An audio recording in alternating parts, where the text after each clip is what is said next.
Testing 1, 2.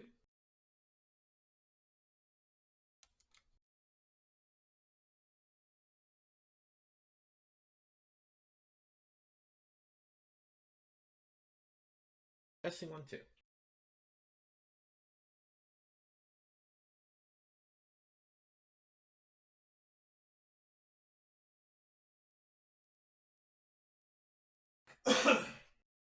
Sorry about that.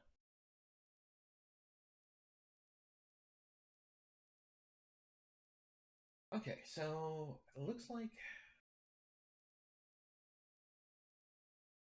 Do we have to turn stuff higher?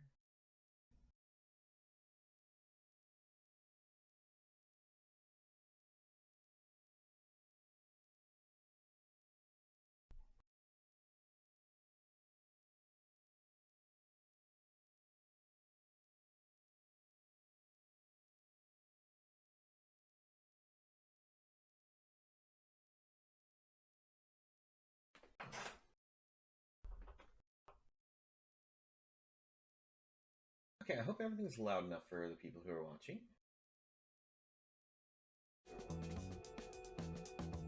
Yeah, quick audio check, Owner.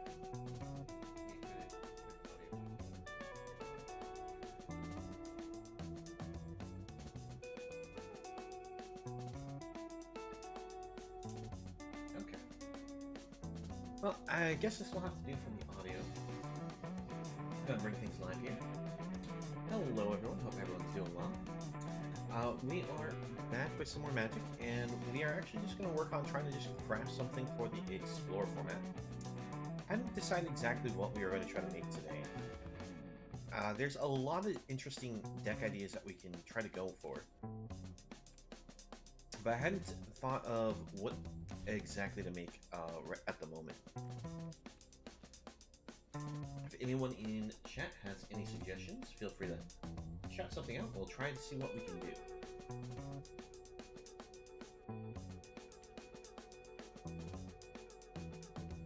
I was hoping to try to build a new combo deck, but I just wasn't sure what to try to use as our focus.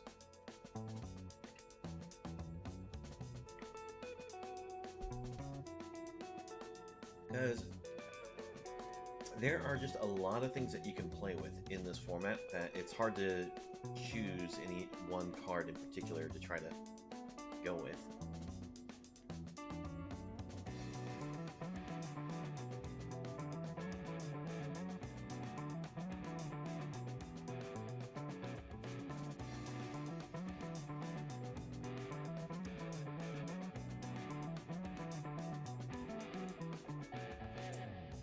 Let's see.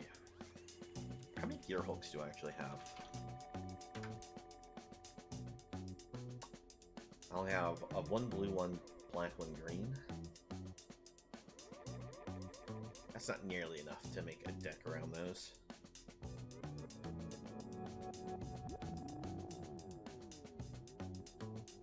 I mean, it's good for once when you're playing Commander, all you need is one, but sadly we'll need more than that for if we want to build a deck around them. Now let's see, what else can we do?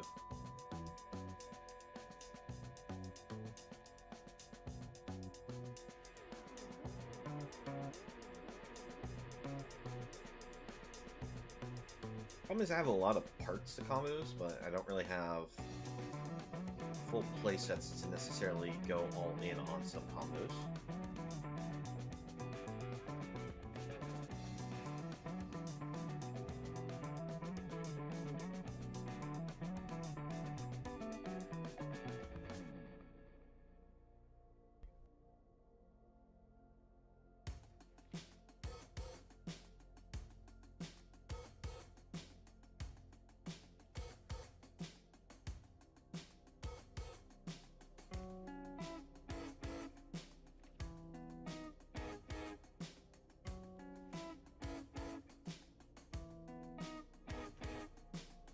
I wonder how many of the energy cards I have.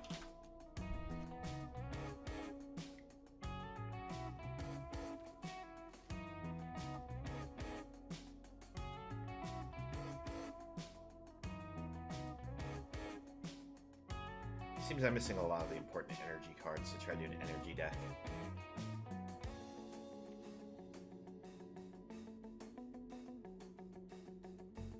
That's a bit of a shame.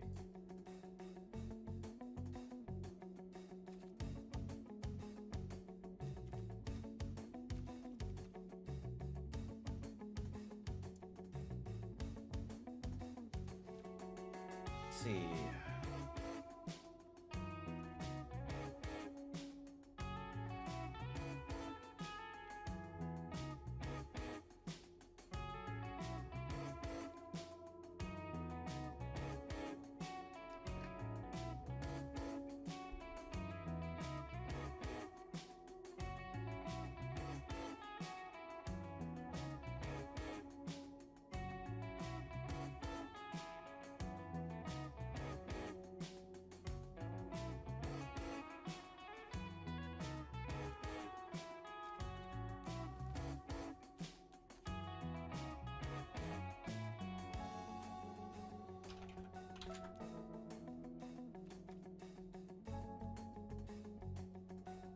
Did they put in...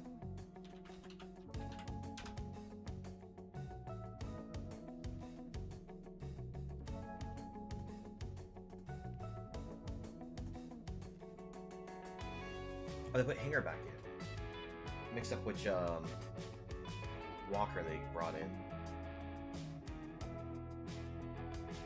I thought they brought Walking Ballista in, but no, it's Hanger back Walker. I'm a little surprised they didn't actually bring the Walking Ballista into the format.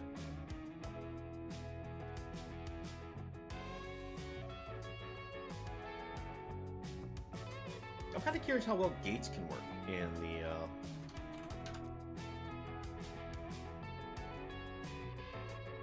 Wait, Maze's End is allowed in... Explorer?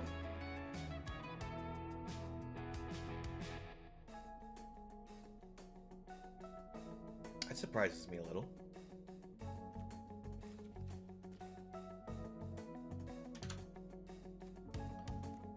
Let's see, if that's allowed in Explorer, let's go ahead and see if we make ourselves a gate deck.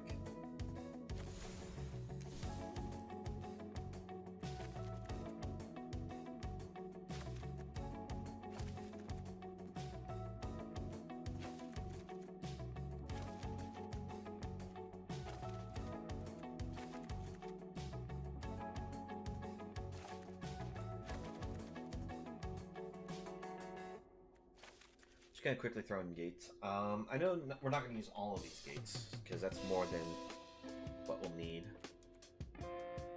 Let's see.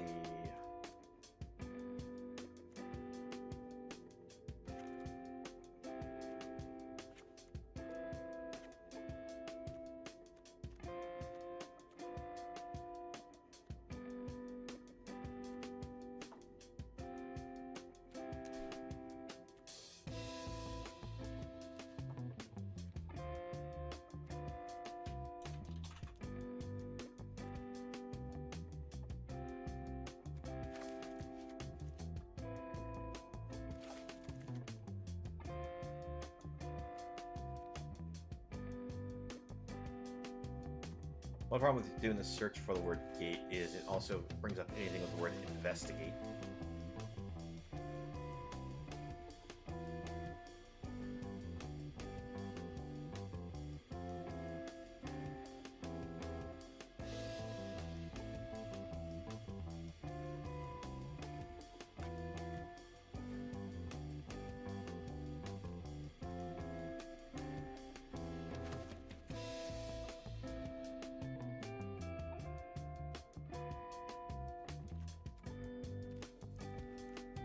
Yeah, I'm fairly certain we still have way too many lands in this deck. Yeah, 32, need to cut a whole lot. But I wasn't sure which colors we're going to focus on.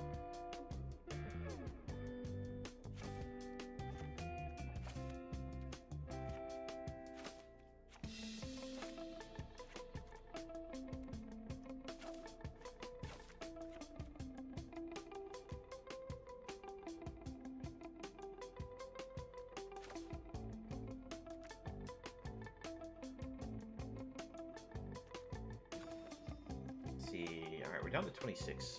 That's a good number.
Let's see. 2 of these. 1 of these.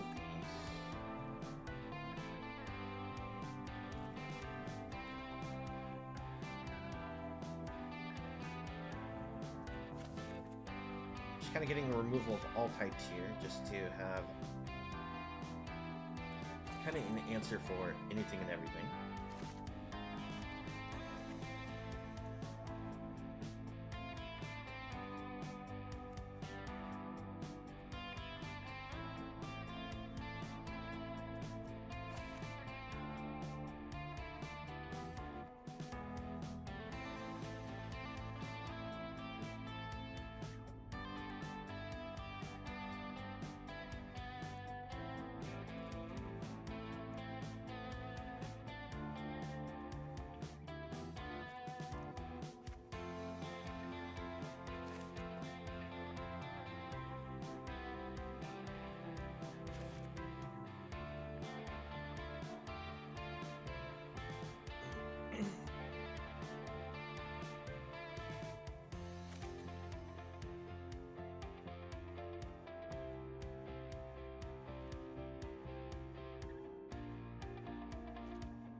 See, what are we looking at so far?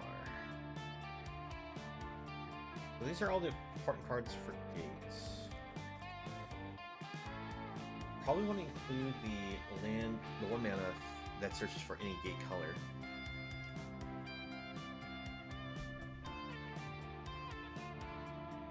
Let's see.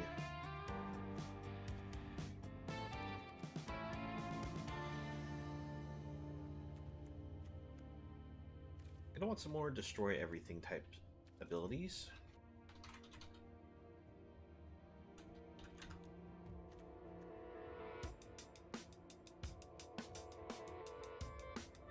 Let's see.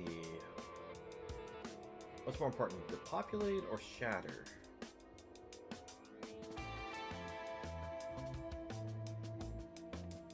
I mean, Doomscar might be more important because we can't necessarily play this on turn easily anyways, so the Foretell might be more useful.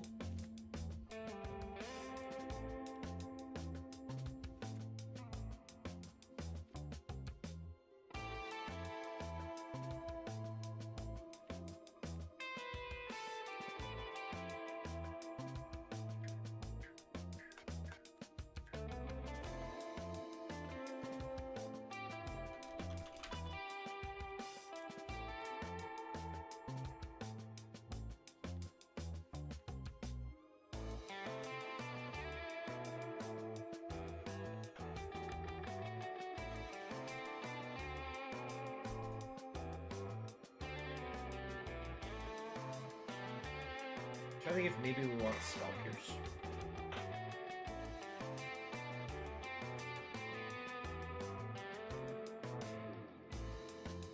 Spell Pierce isn't bad, but actually I think I want something that can hate on Graveyard.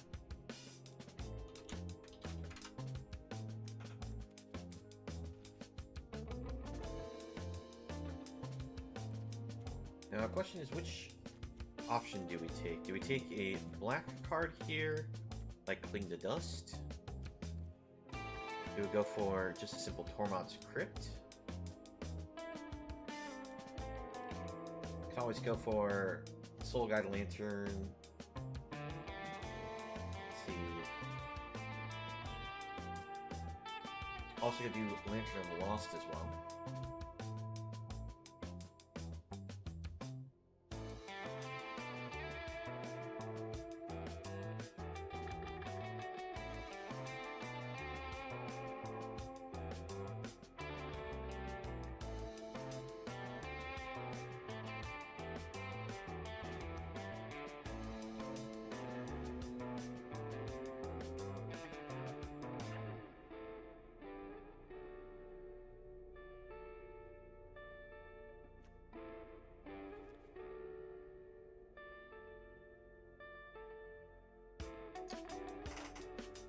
A lot of different options. I'm trying to think like what's the better one to play here.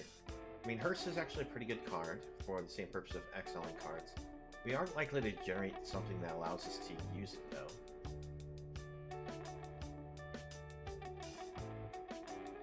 Like with this deck, we rely on Gate Colossus and Gatebreaker Ram as our only real creatures, so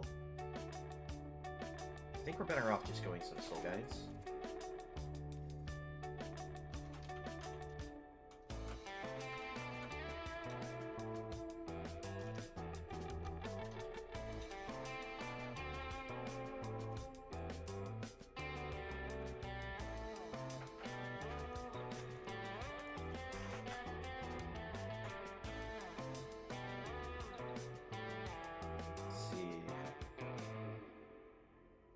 I think maybe Void Ren is a little too greedy of a card.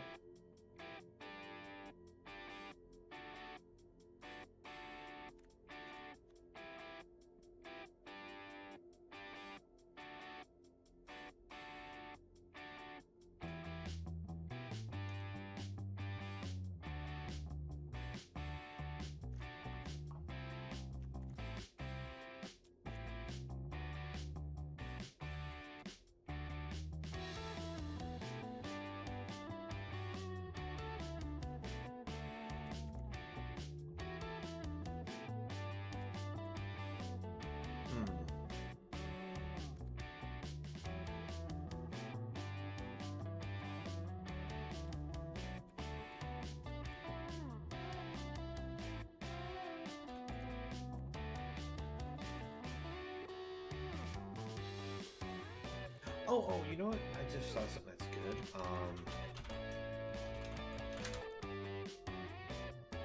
Okay, that didn't pop up.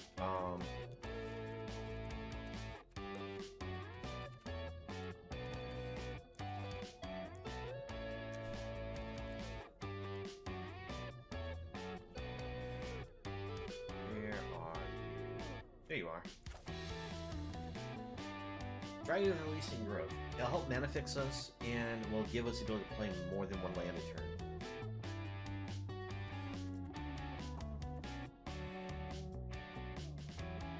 That with the Guild Summit could lead to a lot of extra card draw.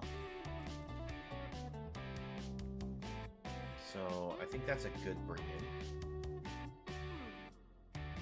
Now what do we trim to make room?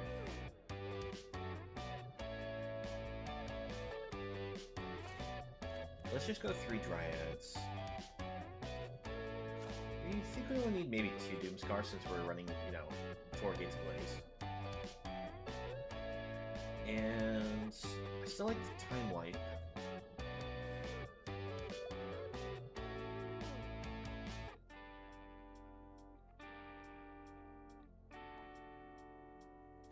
Go down 1 Gate Colossus.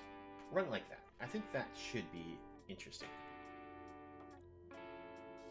So basically what we're trying for is a 5-color gate plan. I'm being cheeky and running Nico Balls here, but let's see. Actually, do I have...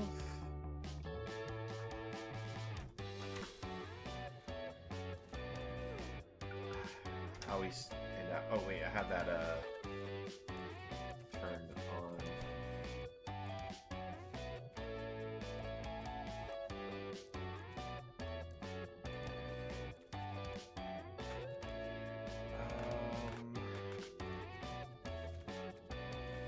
There we go. Now I can see them all. No, I don't have Vraska the Relic Seeker. Dang, I thought that would be a good addition to the deck, because it's a solid removal spell, plus it just generates you 2/2 Miss Bodies every tick up. It's a +2.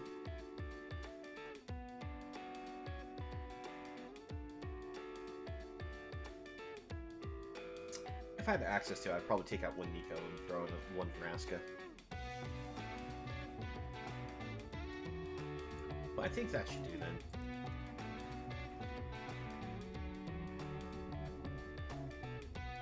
Alright, I think we have a crazy enough idea that we can give this a try. If you're just joining, this is basically a 5-color gate plan I just threw together. Our goal with this deck is winning primarily with Gatebreaker Ram or the Gate Colossus, as these are the main cards for a gate deck. Now, most of the deck is, you know, just played with gates, which means that we're going to be on these slow lands. To help counteract that, we use cards like Gates Ablaze, which will deal X damage to all creatures where X number of gates we control. We have some Doomscar action, as well as some Time Wipes. To accelerators, we have some Dryads of Elysian Grove, which allows us to play an additional land each turn. Also, mana fixes us because now all of our lands are every basic type into the additional type, so we can tap for any color. We have lots of card draw in form of Guild Summon, because when this enters the battlefield, we can tap any number of gates, draw that many cards, but every single time a gate comes into play while this is on board, we get extra card draw. So if we basically play this on turn 4, unless we get lucky and draw the Plaza of Harmony as an untapped source, we can play the Guild Summit, be able to play a tap land, draw a card immediately, and maybe play another tap land because of the extra land drop because of the Elysian Grove, and just get a lot of acceleration that way. Now, we also have Security's Root in the deck, which allows us to search for any 2 basic lands or gates and throw them onto the battlefield tapped. So that allows us to ramp, get our colors fixed for all of our spells. For early game removal, we have some Tyrant Scorn, an Assassin's Trophy. We have a Fracture for Artifact Enchantment or Planeswalker Gate. We have Nico Bolas as a way to get rid of creatures or Planeswalkers, but also card value because of the plus to draw, make our opponent exile either a card from their hand or a permanent they control. And with Gate Colossus getting cheaper for every gate we play, makes this thing practically free at a certain point. And anytime a gate would enter the battlefield while it's in our graveyard, we get to put it on top of the deck. So it's a card that's going to be hard for our opponent to permanently get rid of. And we have one of Maze's End, which I was surprised this is allowed in the Explorer League. I thought this was too old of a card for it, but apparently it's allowed in Explorer. And what this does is allows us to pay 3, tap it, return to our hand. We can search our deck for a gate card, put it onto the battlefield. Then if we have 10 or more gates with different names, we just win the game. So let me double check. 1, 2, 3, 4, 5, 6, 7, 8, 9. Oh, we need to put one more of the gates in the deck. Which gate are we missing?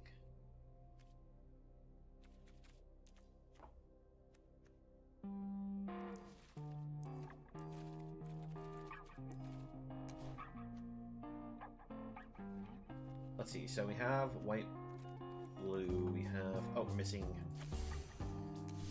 white, black. Alright.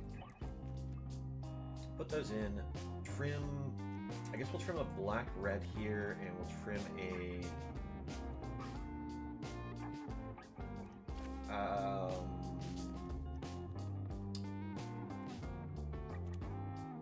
trying to think like which color do we need more.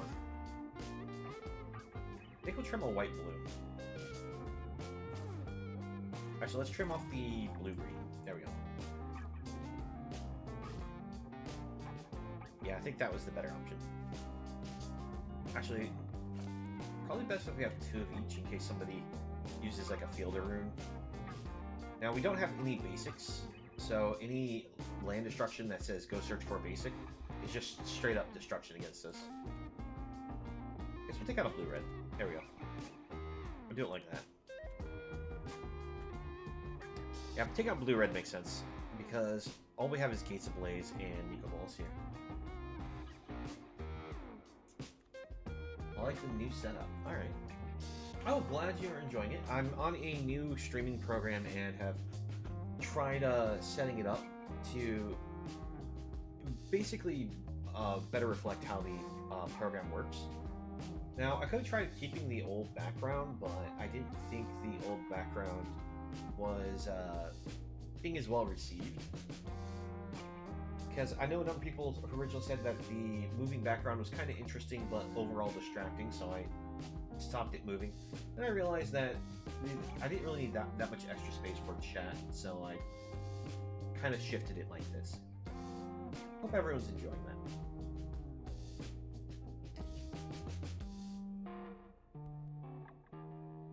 Alright, let's go ahead and test out the game with this deck. I'm not sure how well it's going to work. By the way, yeah, hello there, Hinch. I hope things are going well.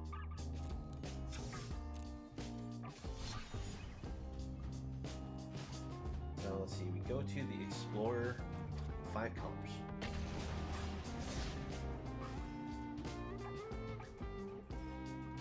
So we have a little bit of an answer for all types of decks. It's now just a matter of, do we draw them, and do all of these gates make us move a little too slow or not?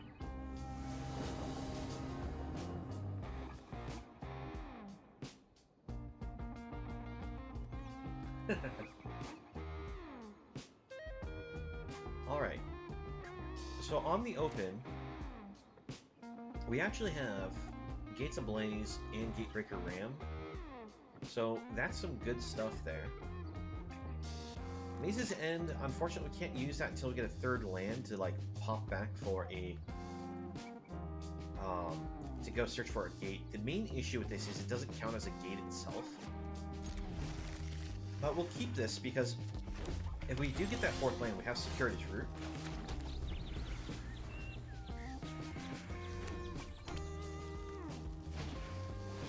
Alright, let's go over for our opponent. We'll bring this to the board even if we don't plan on using it to exile graveyards. We can always sacrifice it to draw a card.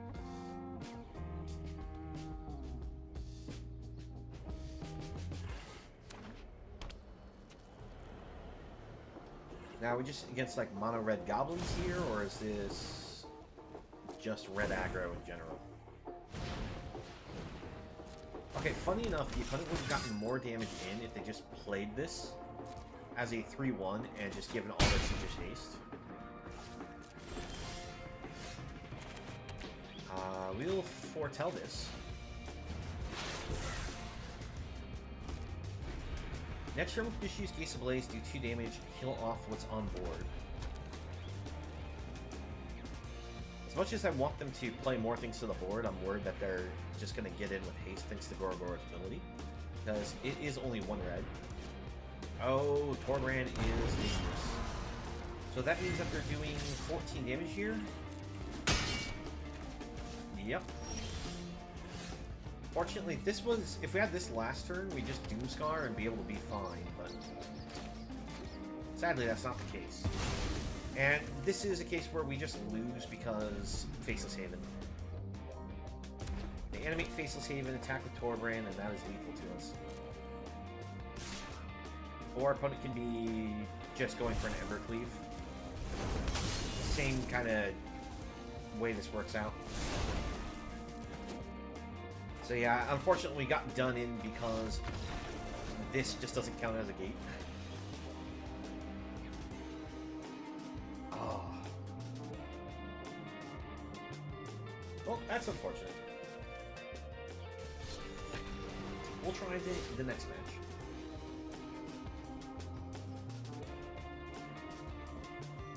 Like, the deck has a number of sweepers. I think I might just need to go for some more cards that maybe just give life back.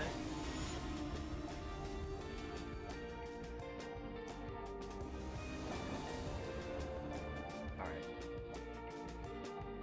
On the open, we actually do have the ability to Gates Ablaze thanks to Dryad. And Dryad can fix mana to play Nico. The only question is...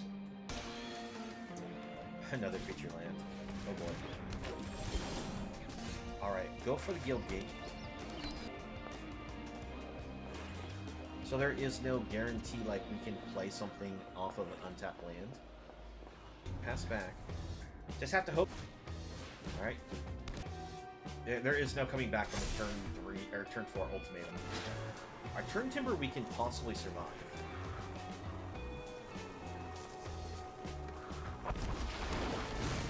Or we can just throw that back in the hand. Or we can just straight kill it.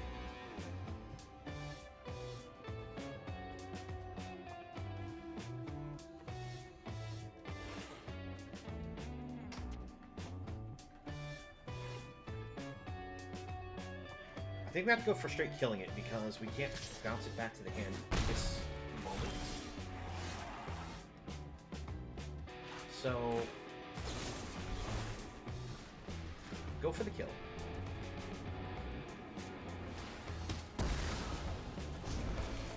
Simic Gate.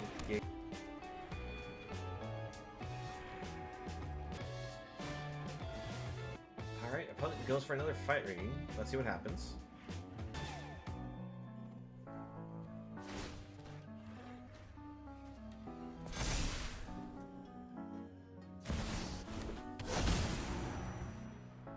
Alright, Titan of Industry. Try to think, are we done here? I'm honestly not sure. I think we still have another turn. Gates Ablaze will kill the 4/4 token.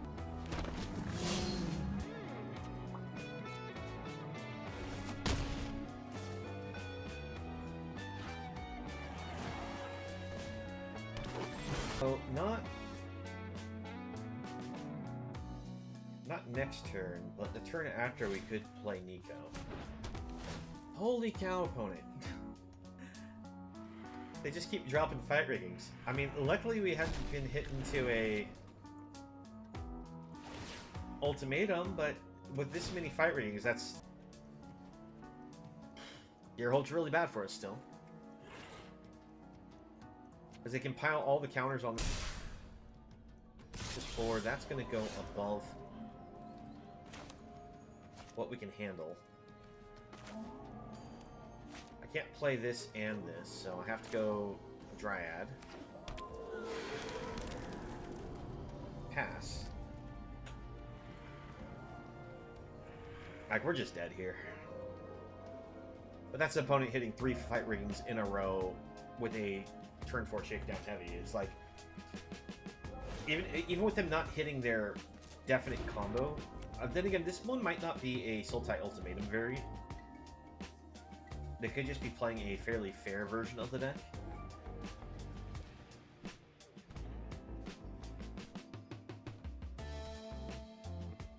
Yeah, I'm just going to go ahead and scoop that up there.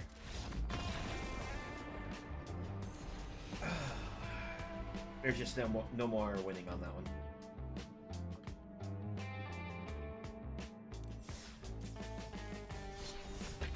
We actually have Doomscars as well as Time Wipe in the deck. So we had outs, but we just never drew them.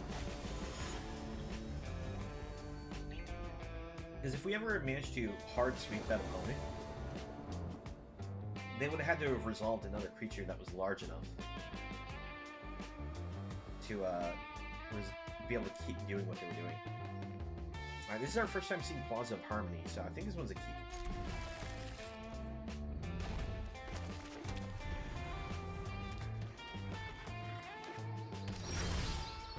Alright.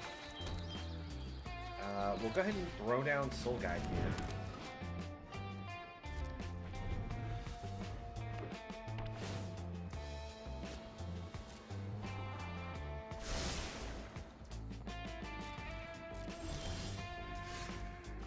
Go for Plaza of Harmony. Get Gatebreaker on board. And pass. Now if we can get lucky enough to top deck another gate, we can play the Plaza or the Summit and start getting card draw. Alright, we're against a fight rigging deck.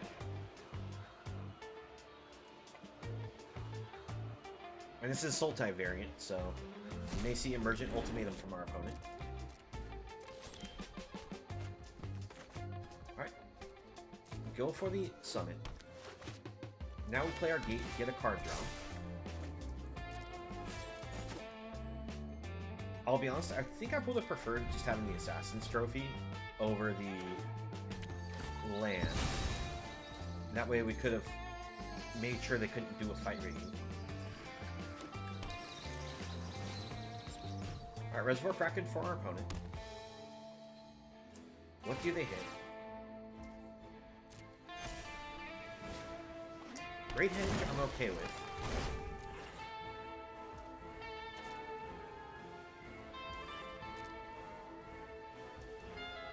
Because we can just Assassin's Trophy, get rid of the Henge.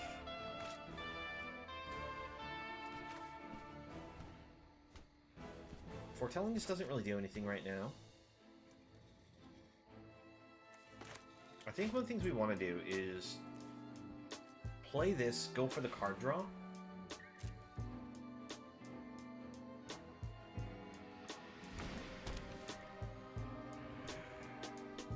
Because we need more gates.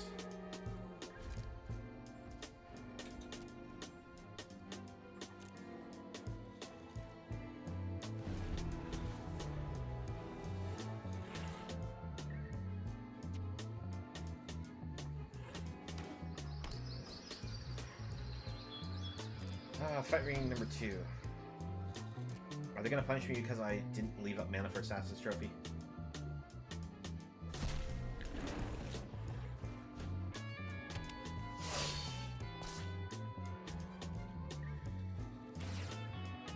With it.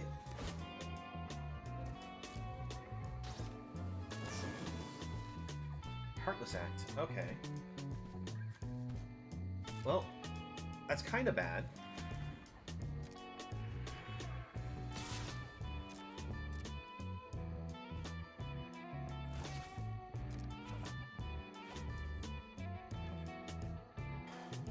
Alright. We go for Dryad. Our plan is just to find another land so that we can Doomscar here.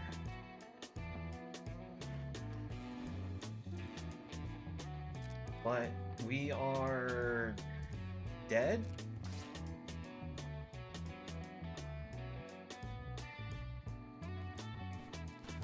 No, we're not dead. Because I can tap Dryad in response to Void Eclipse. I mean, in response to the Reservoir Kraken's ability. Sacrifice a straw card. Gotta hit a land. Oh wait, all of our lands come into play tapped, so we're just dead. Like, our one of non-tapped land is right here.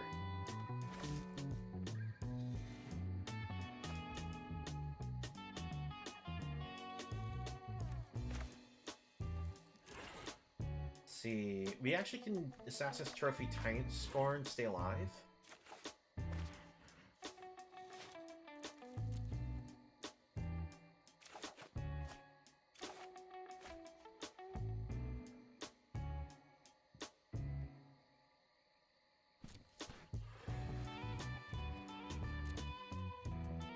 See, discard.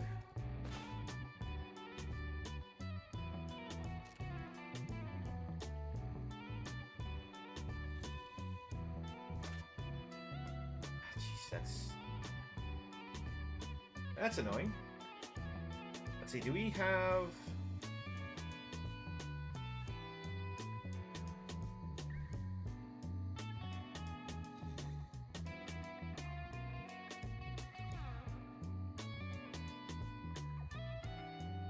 We can kill this, but we don't have enough anything to do with the Kraken. So yeah, that's good game. Alright, I think we're gonna have to throw in some basics.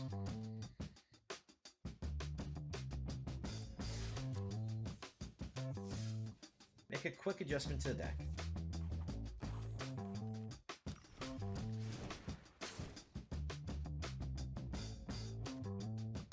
Oh, this is the wrong deck.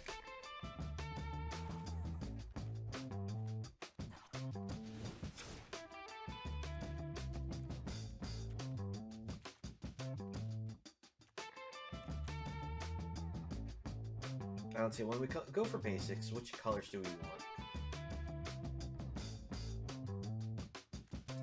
I think we'll go for one white, one black, green, and a red. I guess we'll also get a blue, just do one of each basic.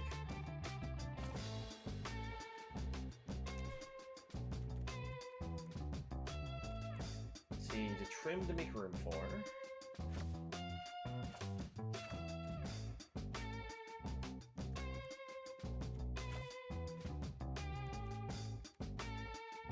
Two more cuts.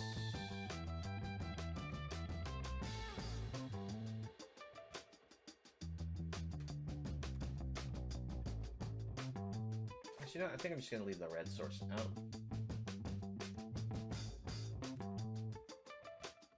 And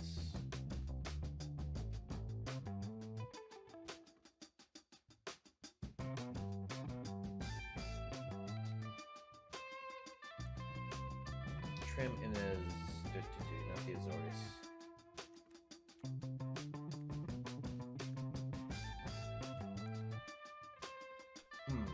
What do we trim?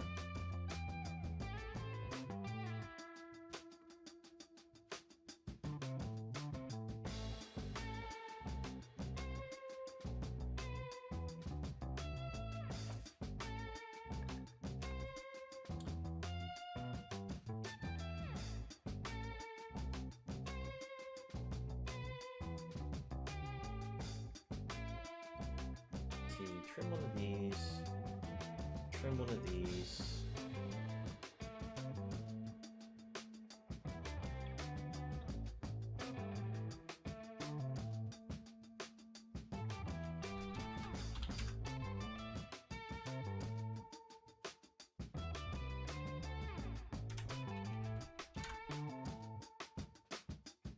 Let's try 2 Oath of Kindness.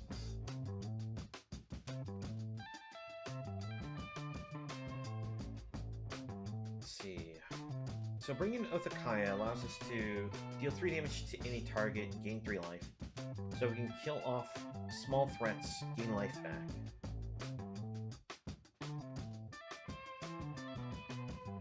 I think that'll make it run a little smoother.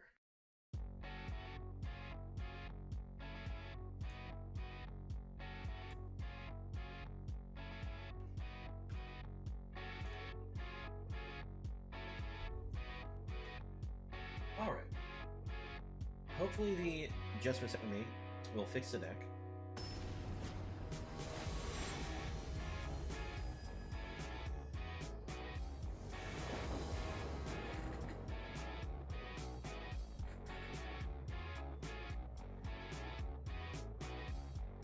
Alright, on the open, we're missing Black Source for Mythos here, but I see Guild Summit and Gatebreaker, so we'll try keeping it.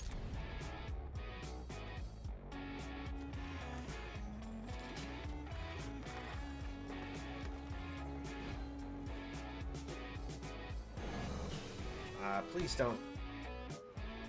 Not another turn 2.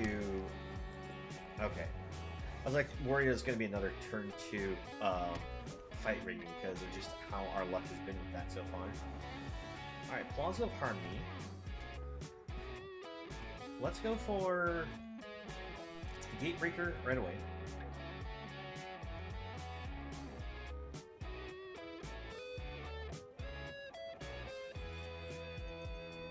Oh boy. This is mono green ramp into Ugin or Ulamog.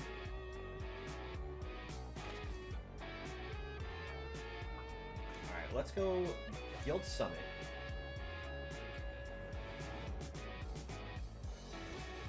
Play this, get a card draw. We'll send the attack. We'll trade this against their 3 if they want to. Didn't think so. Now, if they bring out an Ulamog, they actually don't have an answer to this Gate Colossus with it, so we should be good. Hey there, Tammy. How things going? My friend did turn 1 Blightsteel. Oh, wow. That's impressive. That's something that you can't easily get rid of. Alright, let's go for Dryad of the Elysian Grove. This allows us to go Guildgate, Guildgate. We get to attack in and get rid of this Nissa. Alright, they choose to keep the Nissa with its 1 loyalty.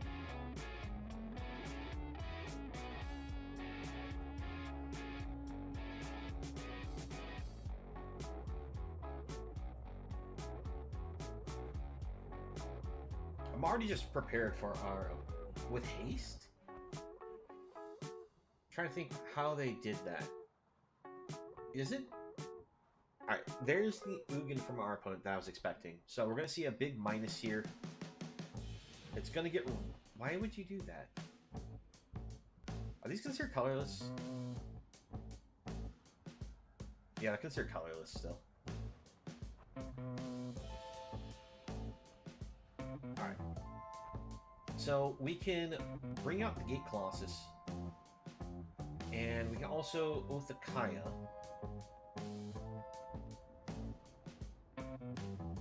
Try to see how much we can do here.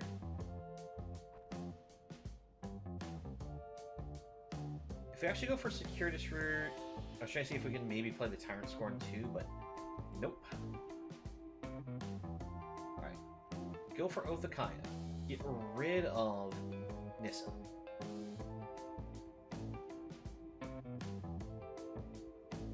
The opponent cannot block Gate Colossus with the Elvish Mystics, because this can't be blocked by power 2 or less.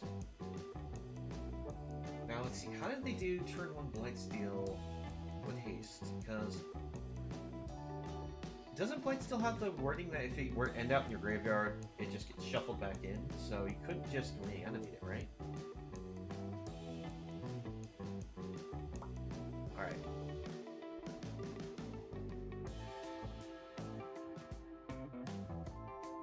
What is the card that imprints 1 card, mana value 1 or 2?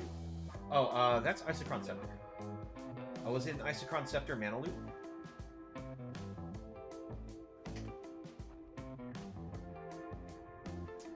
Alright, so we get them to sacrifice their Force to protect their Ugin.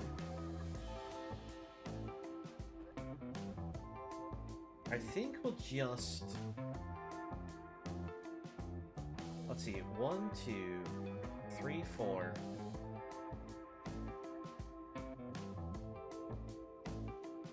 We activate this.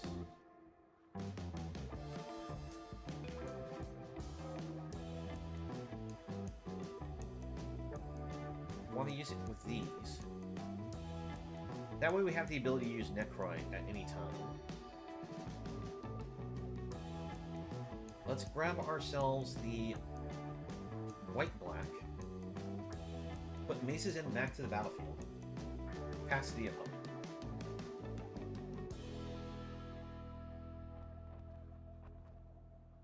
Opponent goes for Karn. Karn shuts off the activated abilities of artifacts as a passive.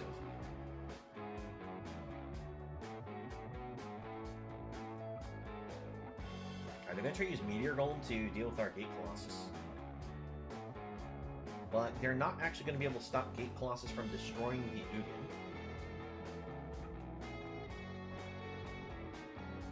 We'll get rid of the Forest.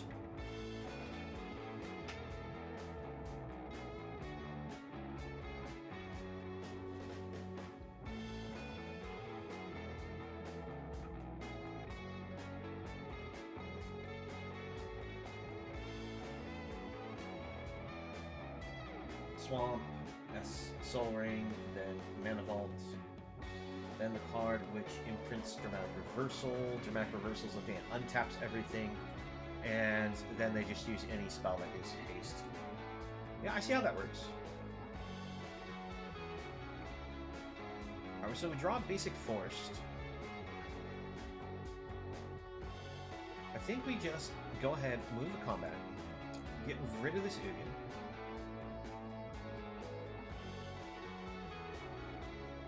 Use Nethroy. Get rid of cards, that way they can't use it to get another card. Activate Maze's End.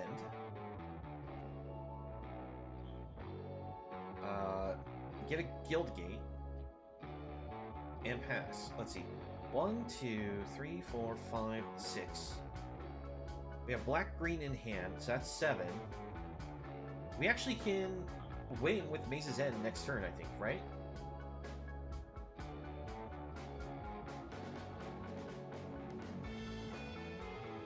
So, black-green Guild Gate. Decline this trigger. Let's see, we're missing red, white, and what's the other one we're missing?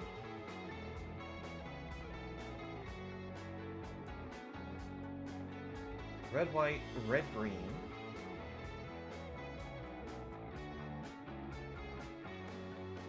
Decline those triggers. Because if I made a mistake, I wanted to be able to put that on top after.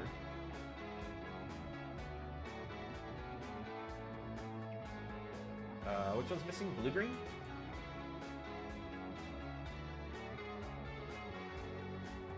Blue-green. And there we go. Maze's End wins. So, against the ramp deck, pulling out their biggest cards, we still managed to pull off the win.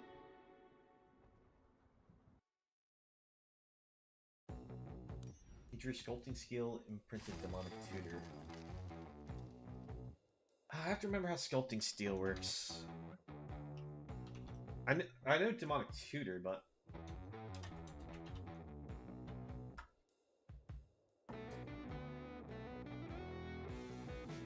See, as it comes into play, you may choose an artifact in play. If you do, Sculpting Skill comes... Oh, okay, okay. So you have it come into play as a copy of the Untitled Chapter, so that way you can use Demonic Tutor and just basically get your whole deck because of the mana combo. I get it.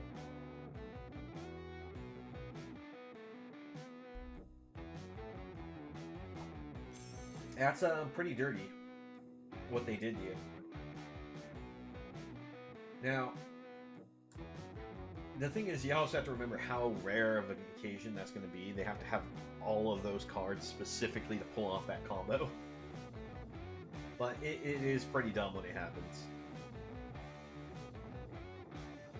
Because, let's see, how many cards did you list off that they'd have to have in hand for it to work? Not saying it's hard to do a Icecon Scepter Infinite Mana loop once when you have any Mana Rock on board.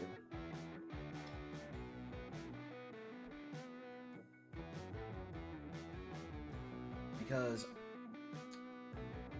let's see, Mana Vault's the one that taps for 3. So that plus Icecon Scepter alone is infinite mana. The fact that they had a Soul Ring on top is the only reason why I just allowed them to go infinite right away. They'd either have to have that or a Dark Ritual just to play everything.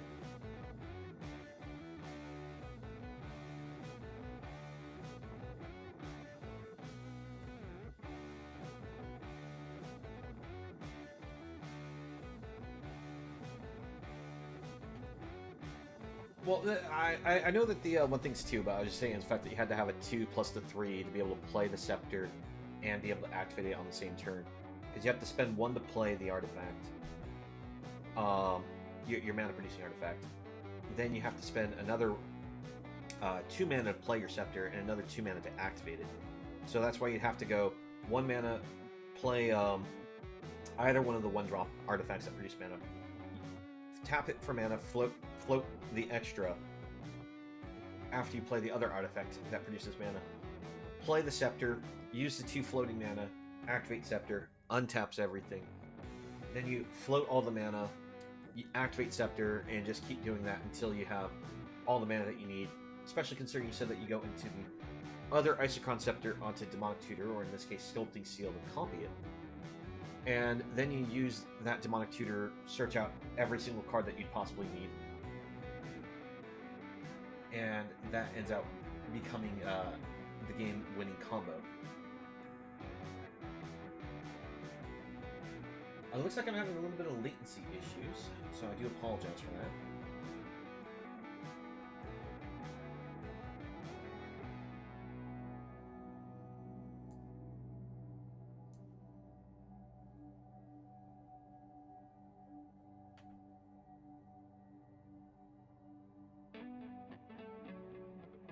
Well, yeah, Scepter is a tap ability, which is why you're able to exploit it the way that you're saying that you do it. Because it is a pay-to-tap, activate, whatever the imprinted card is. And Dramatic Reversal allows you to untap all non-land cards. So I'll untap all your mana-producing artifacts plus the Scepter itself. And that's how it's infinite. Sure hope everything's coming across clearly, because it looks like I'm having a little latency issue.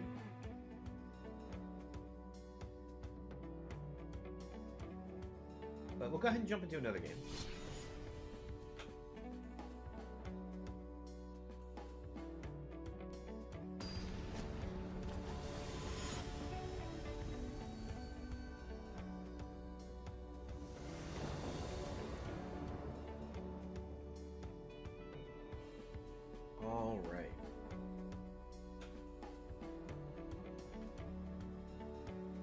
Let's see.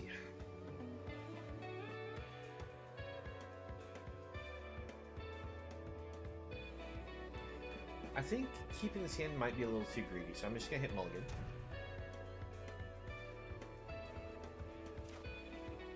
Okay, so I went with the lightning grease. That makes sense. Alright, this one I'm willing to take the risk on for a keep. Well, it's not really good risk, but put that on the bottom. I mean, that's our draw engine. You know, let's put Nethroid on the bottom.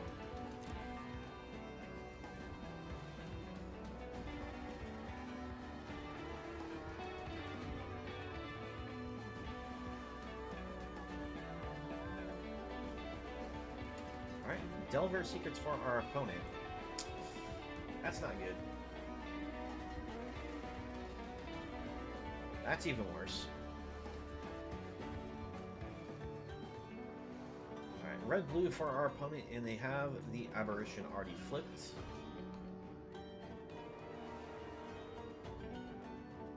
And they also have a Ledger Shredder, alright. And, I'm not liking our odds in this one. We missed land drops. The top of the deck, like, we mulled and found a hand that's like, it had answers, but we had to draw the lands, and we're not drawing them. Kill you already, you said. There's a certain point once when you see somebody do a certain level of combo, you just go ahead and scoop.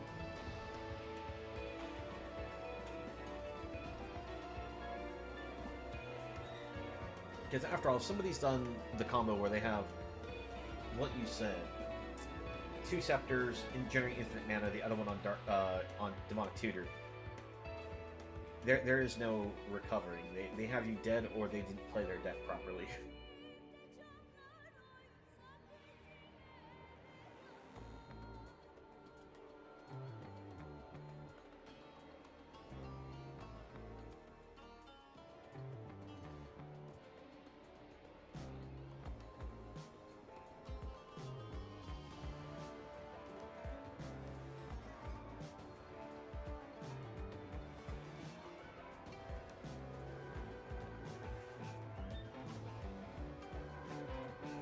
Alright, put it rocks.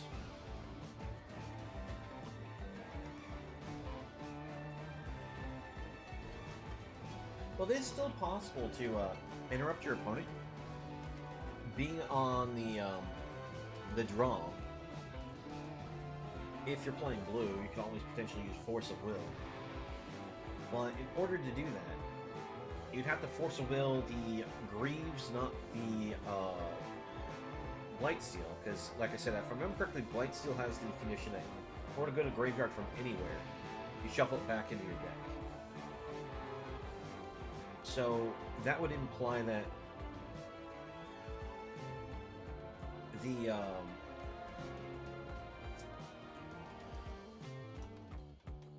yeah, you're mono green. Yeah, there's no way, then. All right, and that's the end of that match.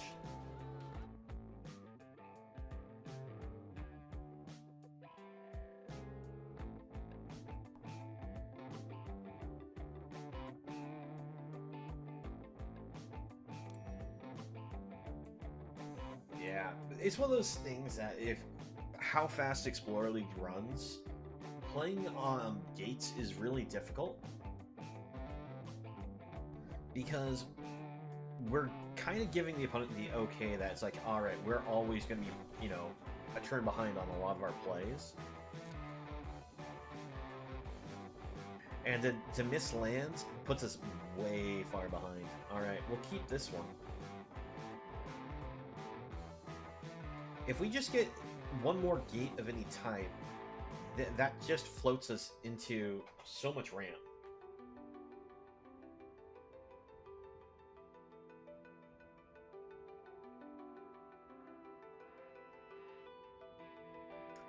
Alright, black-red for our opponent. Let's see. Unfortunately, we can't use the 3-cost effect on this one quite yet. Come on, deck, give us a land. Any color. Any type. Just give us a land. Because if we get a land of any type, we can go land, Dryad, play the gate even. And then we're able to play the root.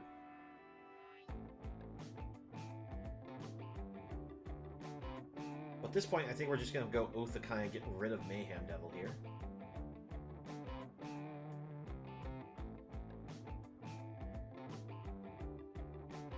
I take it back. We are going to go for Dryad, go for the Guild Gate. This makes it that way we can actually use Gates Ablaze, kill all the creatures on the board. It is possible that our opponent has a Claim the Firstborn combo to steal our Dryad here. But since they use Village Rites right away, I'm guessing they didn't have the Claim the Firstborn.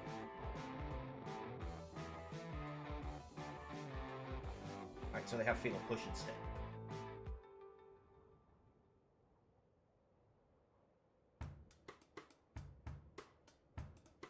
I'm going to go focus on the ramp this turn. Let's get ourselves a blue-black. And...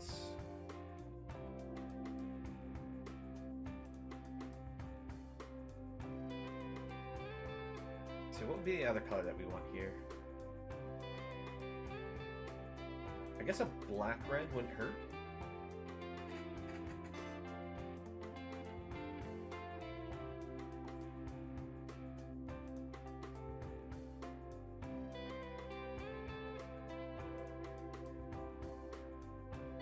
Repeat my question. I don't even remember which question I asked. I do apologize.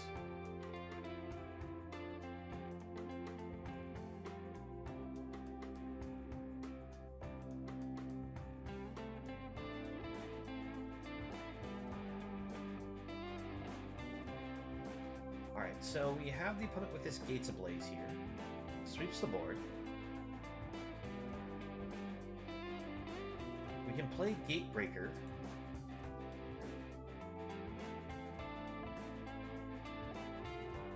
But I think I'm going to want to go Mythos. Get rid of Animal.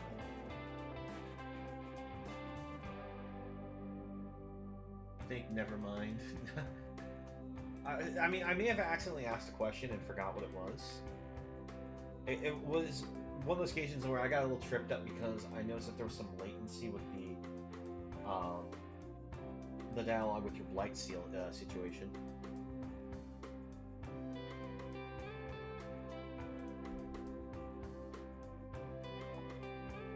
Alright, Ob for our opponent. We will just take the 2. Go for a Gatebreaker Ram.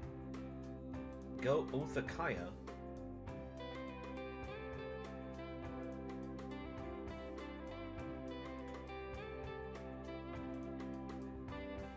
Damage to Ob. Now the opponent can still sacrifice their treasure, get a black mana, fatal push Gatebreaker Ram here. It's gonna feel a little bad.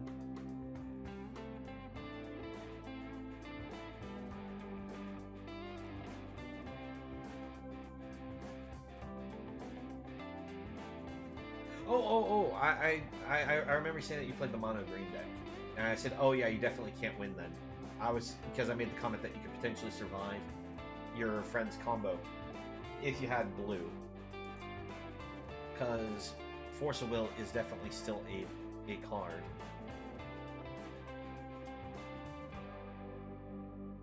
Alright, I'm gonna go ahead and Guild Summit here, draw 3 cards. We'll play the blue-green land here, get another card draw. Alright, we can Fracture, get rid of the Ob here. And we can also use Assassin's Trophy, get rid of Den. We'll discard Doomscar, I guess.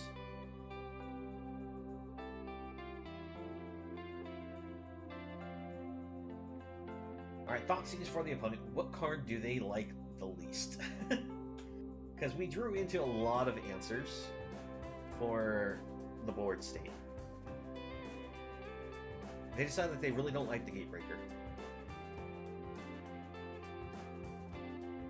Let's hit this with Fracture right now.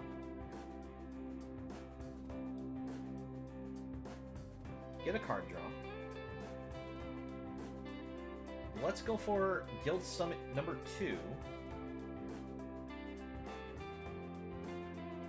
And I'm going to decline the draw trigger.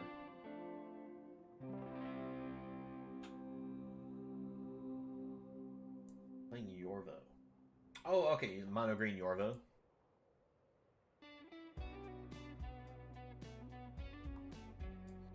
Yorvo is a heck of a build.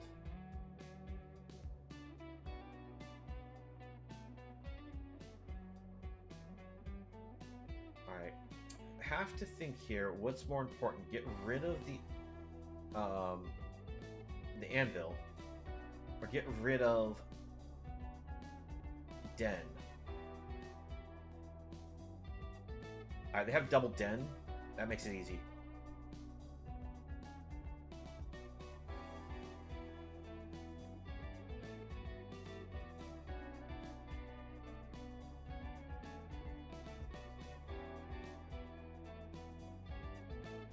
Well, I remember that you are a Tammy player. After all, that's why you have yourself named that way. Let's see. That seems like the best set of lands to tap for this.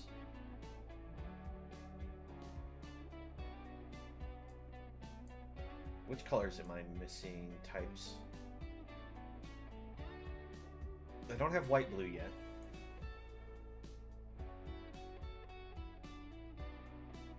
I have both red-blues in hand.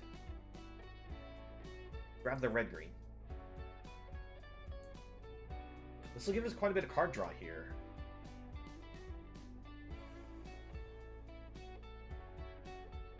Play Guildgate. Draw some more cards. There we go. Gate Colossus. This is what I was hoping to draw.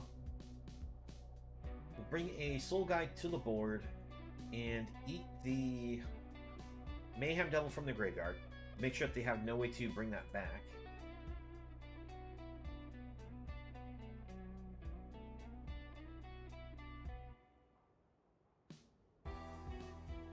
See, how does this work? Destroy target non-land permanent if it's a creature, or if mana was spent to cast this spell.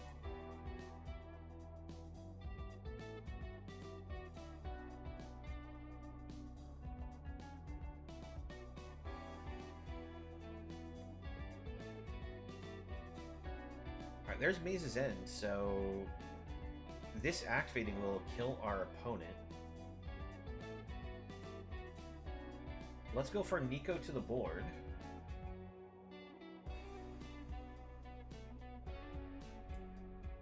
Gonna go for the plus. I could minus get rid of Jingotha here, but if they try to kill our Gate Colossus, we can just kill Jingotha in response.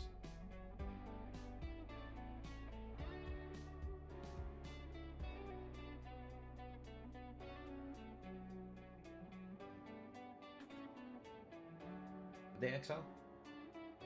A Deadly Dispute? Okay. No attacks? That's not what I meant.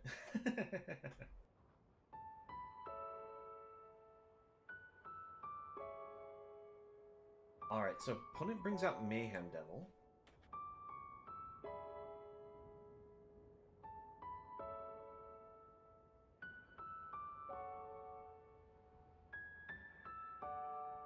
What do you mean then by Tammy if you're not talking about the Tameo?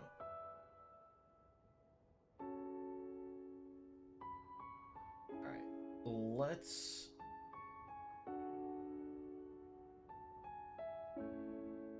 hit this right now.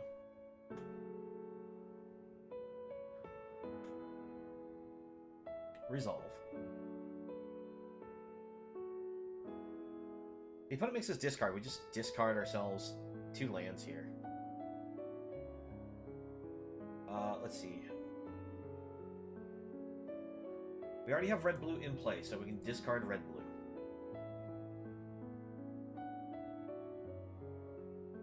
We can discard Plaza of Harmony.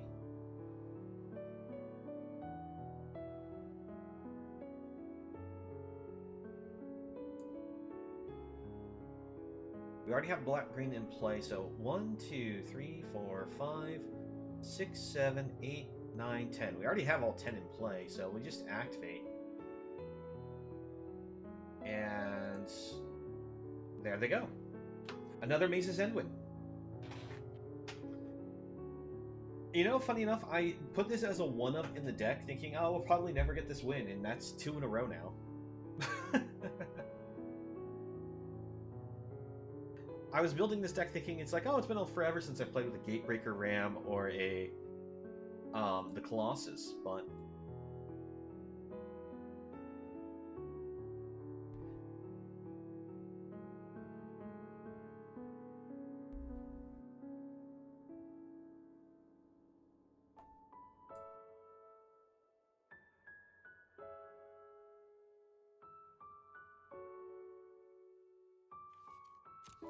alright, let's see. We are against a Yorion deck. I'll keep this. So, if this is the Yorion enchantment pile, I'm not sure what strength they have against us with their deck. Like, yeah, they'll be able to answer both Gate Colossus and the Ram. But we're able to keep blowing up their board as well. What's up? Oh, you meant to say Timmy, not Tammy. That makes a lot more sense. Timmy players, yes. I play big green things and Stomp. But that's not always necessary for green. But yes, they are I play big cards. Like a Spike is a person who takes everything's very serious. A Johnny is the combo player. I think that's correct. I always screw up that one. Alright, we'll throw out another Soul Guide just to sit on the board.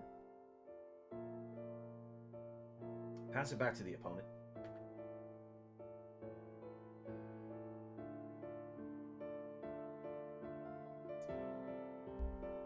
Alright, opponent's just going to cycle a Shark Typhoon just to get the card draw.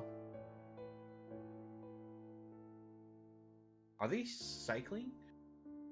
Portable hole, okay. Which one do you target? I will sacrifice it in response to draw a card.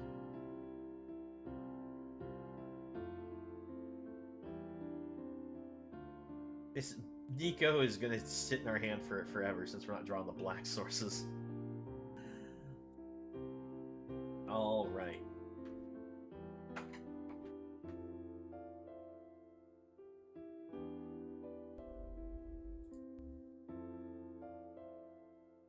Well, we'll get Gatebreaker. I'm trying to think though, do I bring down the Plaza of Harmony so that I can play around a 2-mana counterspell attacks? I think I might as well.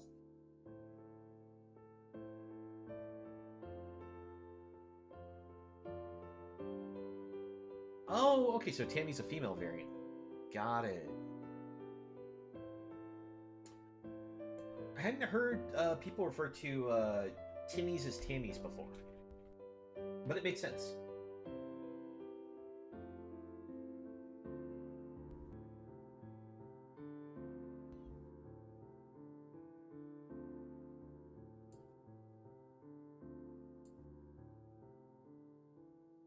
Go for another gate, and we'll attack in. Now, the fun thing about the Ram is it's got Vigilance, so Wandering Emperor does nothing against this.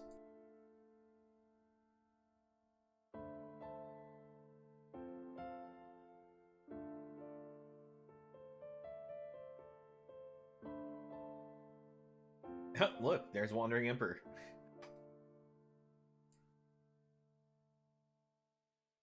So, opponent probably just uses the minus there.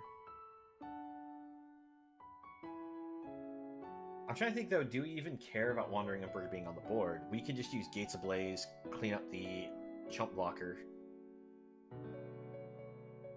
and be able to still send a fair bit of damage to the face.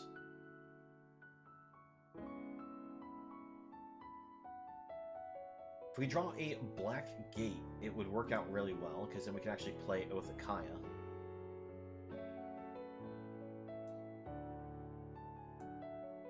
Alright, Shark Typhoon is a bit of a threat here.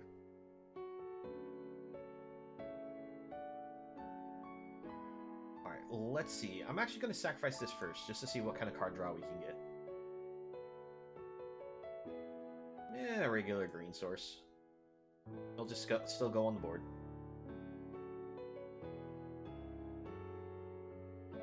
We send it to the face. And pass.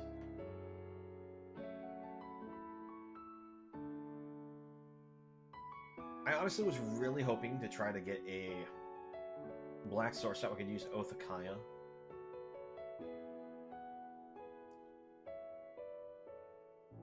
Because if we'd gotten that, we would put this at an 8 power, and we would have dropped the opponent down to a seriously low life total. Alright, let's see if we can resolve this Guild Summit.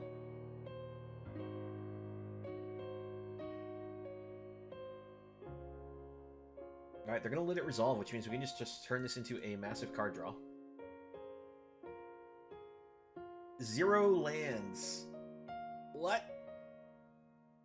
We drew 4 and hit 0 lands. I just passed the turn instead of attacking because I figured they'd be able to play a spell. That would allow them to kill the Gatebreaker. Let's see, we'll discard... We'll discard Nico, it's never coming to the board. And I guess we'll discard a... Oh wait, we only have to discard 1 card, huh?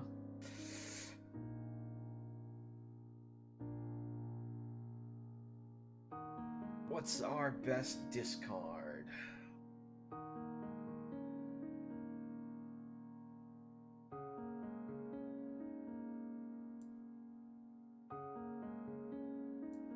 I'm going to discard Colossus.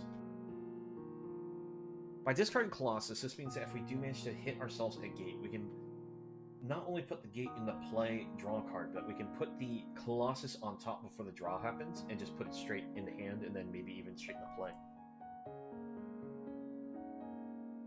Alright, let's attempt Gates Ablaze.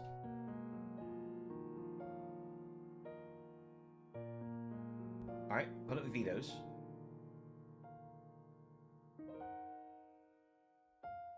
Let's go for the route. Another counterspell. No attacks.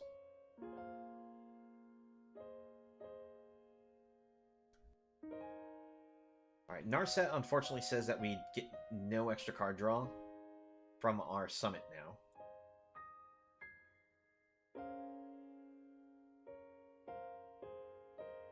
And they hit themselves into a removal spell, unfortunately, for our Ram. See, with how tapped out they are, we could still potentially just Gates Ablaze here. I think we need to, just because of how many sharks they have. Alright, Gates Ablaze. Yeah, I was about to say, do you have another counterspell? I mean, I wouldn't be too surprised, but at the same time, it'd just be, come on. Knock it off. Well, I attempt the Dryad here, just that way we can maybe Mana Fix, play Nico.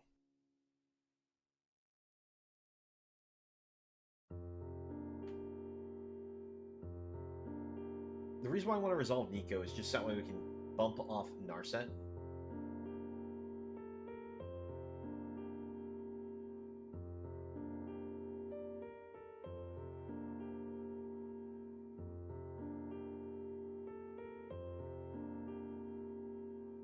Alright, Portable Hold gets rid of our clue, so we don't get the card draw off the clue. The Fiend. Alright, opponent's going heavy on the sorcery speed spells here. I guess we're being forced to have to Doomscar.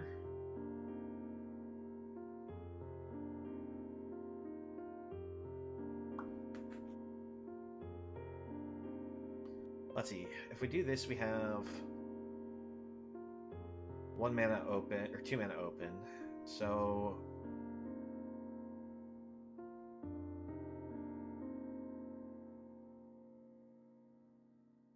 let's see. If we do this, kill here,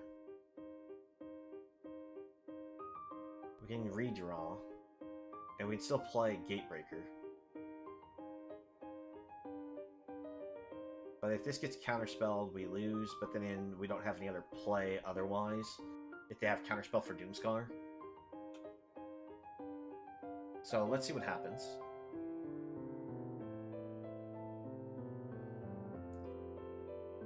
Is it another Absorb? It is, and that is good game. Ah.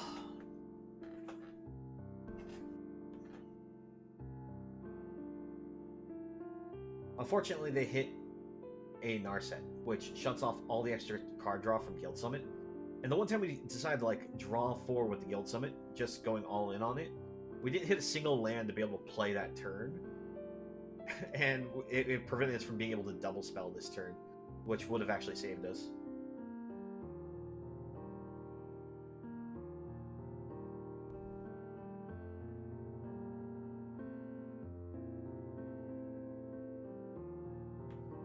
Oh man, I really wish the sounds would quit breaking in the game.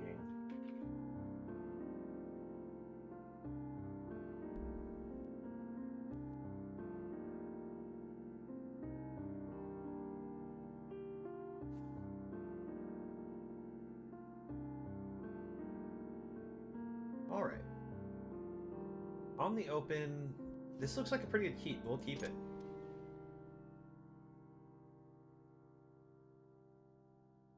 Alright, I'll lead with the Rakdos Guildgate.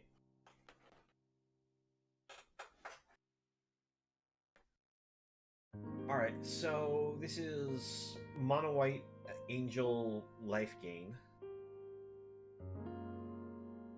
So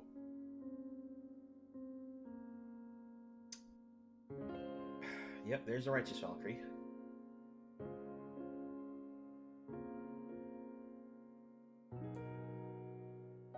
Do they have the Coco or not is the issue. Oh, never mind. They have Righteous Valkyrie number 2 there. Is that enough to actually push? Yeah, it is. And yeah, that's just GG's. Righteous Valkyrie, totally fair and balanced 3-drop flying 2/4 body. That doesn't, you know, ever snowball out of control.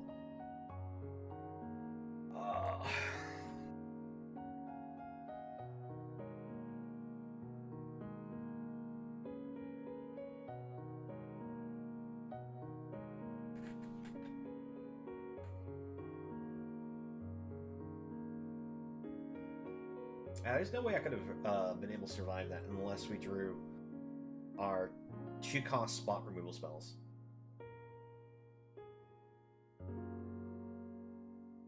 Alright. On the open, looks like we have a little more interaction. We're on the draw still. I think that's one of the biggest issues. If you're on the draw with gates, you're just so far behind. Just because all your lands are forced to come into play tapped.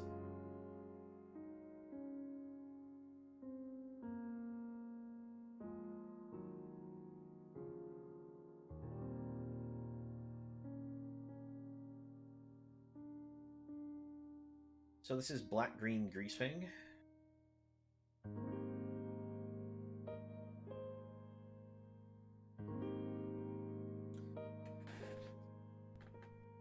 But I'm saying oops. I think it's because they might actually have a removal spell for our Soul Guide.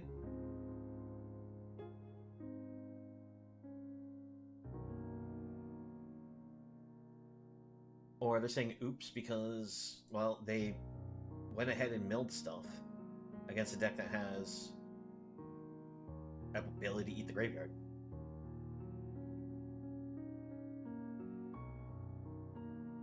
Alright, opponent brings out the Chariot. We have Gates Ablaze ready. We just still need to draw one more land so we can use the Circuitous Roots, and that just fixes all of our mana. But we need specifically a green source for those.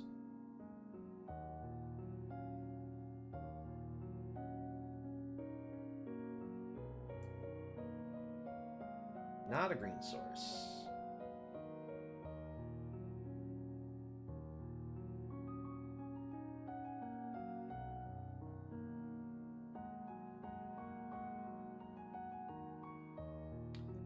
Well, we just put a Parhelion in the graveyard.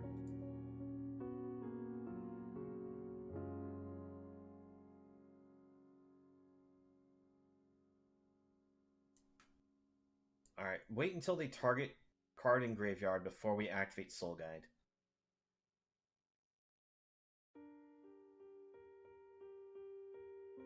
Alright, now we exile it.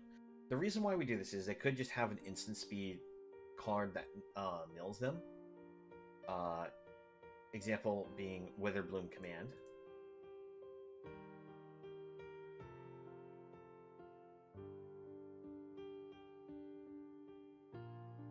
Now, if only... Yep, see, there's Witherbloom Command. Luckily, they didn't mill anything of importance. Use Oath Kaya, kill Greasefang.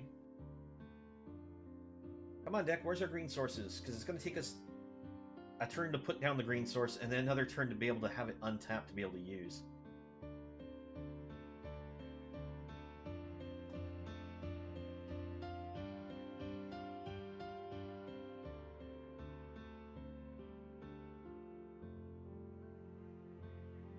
I mean, our opponent's almost drawn enough mana that they can actually just straight up play Parhelion. It is an 8-cost spell, but they're already up to 6.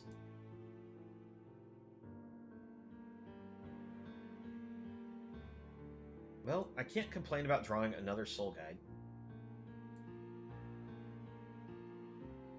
We'll use this and exile Greasefang. I chose to go for the Greasefang over the vehicle because they have recursion spells to also use. And I just unfortunately cannot get a break against this opponent. Because they come in for 4 this turn, meaning that they have 6 on the board that's considered lethal to us. The best that we can do with our current hand is just leave up Mythos and hopefully not die. Oh, there's that Simic Gate. About like 6 turns late.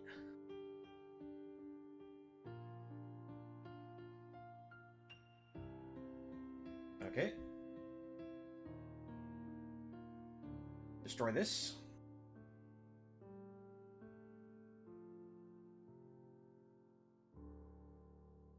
Alright, opponent gets some card draw.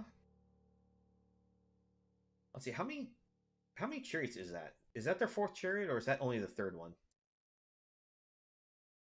That's their 3rd chariot, so there's still potentially 1 more chariot in their deck.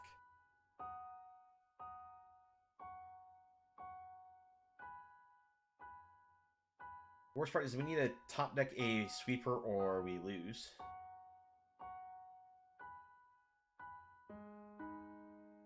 Greasefang in graveyard.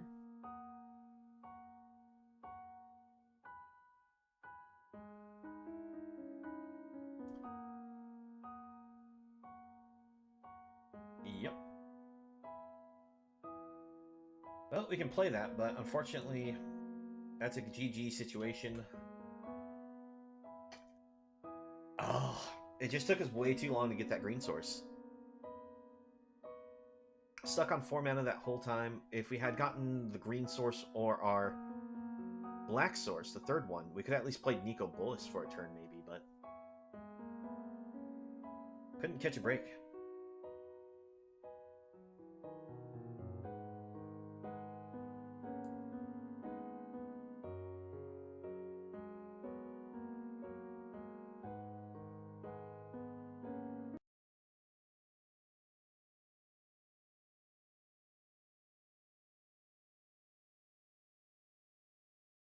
Let me just double check, make sure.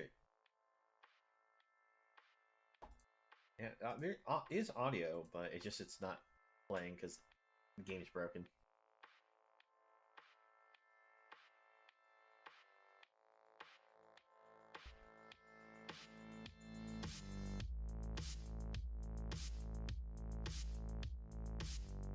All right.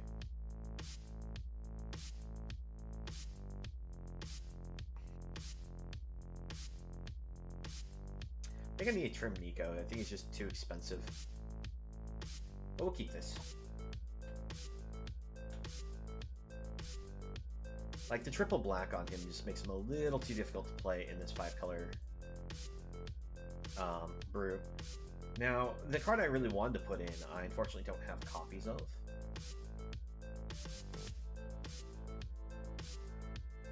Alright. We'll just put this on the board. Unfortunately, we're against the Sultai Ultimatum deck again. And so far, we've also played against this 3 times, and 2 out of 3 times, they've done a turn 2 fight rigging against us. It looks like we managed to not get hit by the turn 2 fight rigging. Jacob. Wait, is this not fight rigging?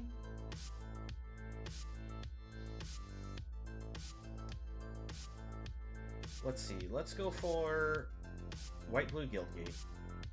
Pass it back.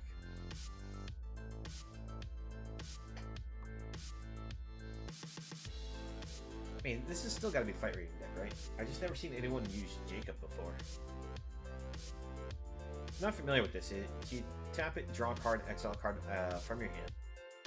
May always look at the face-down card that you've exiled at any time.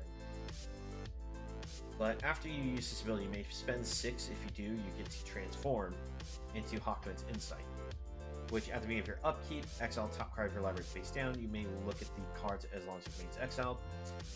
Once during each of your turns, you may play a land or cast a spell among the exiled cards without paying your mana cost.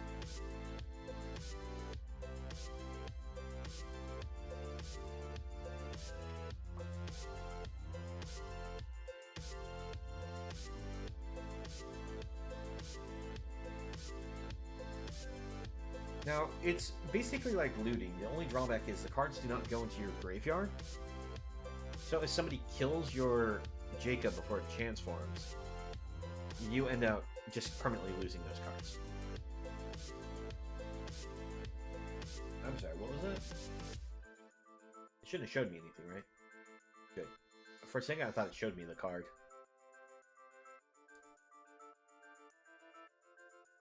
Alright, Chromatic Lantern for our opponent. They're definitely an interesting deck.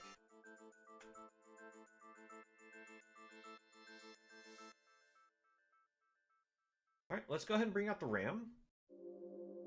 Go for our Dimir Guildgate, pass it back.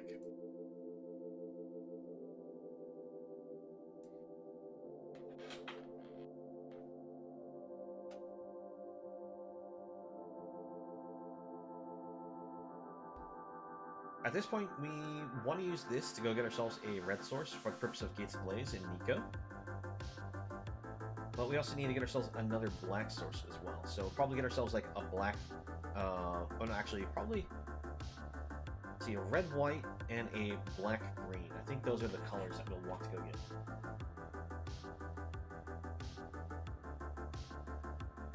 Oh boy, it's an Ulamog. Well, good game. I'm out of here. Ulamog is just a I win button. We don't have any cards that just straight up exile. We're just using destroys. I'm gonna make another revisit to our deck.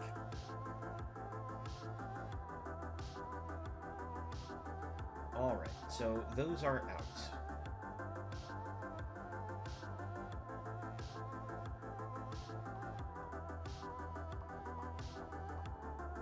Let's see.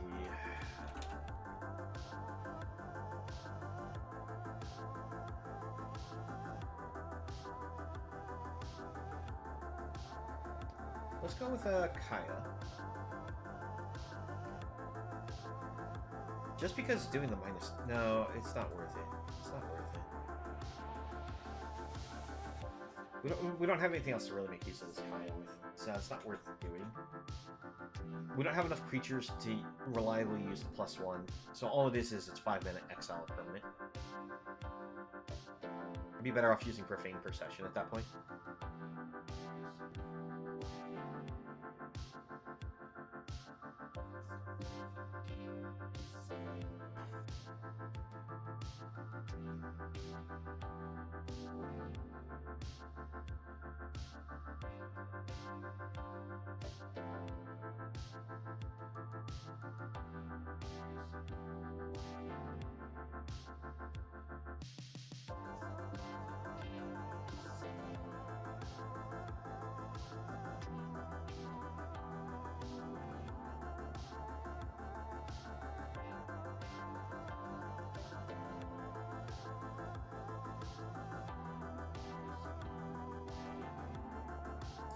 Trying to think, like, what can we do that exiles? Like, we play cheaply. Oh wait, I actually did think of something. Baleful Mastery. So we can always play this for the 2 if we need to. But if we get to the later game point, we can just pay for 4 and we don't give our opponent the free card draw.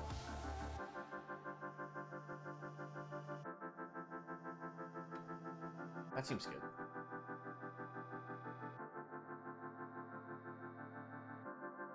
Then, let's see.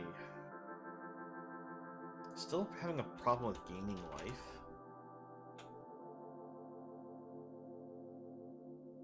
I mean, we could put in the gate card that is the Angel, but it costs 6. But we gain 2 life for each gate we control. I'm trying to think how often we get the 6 mana.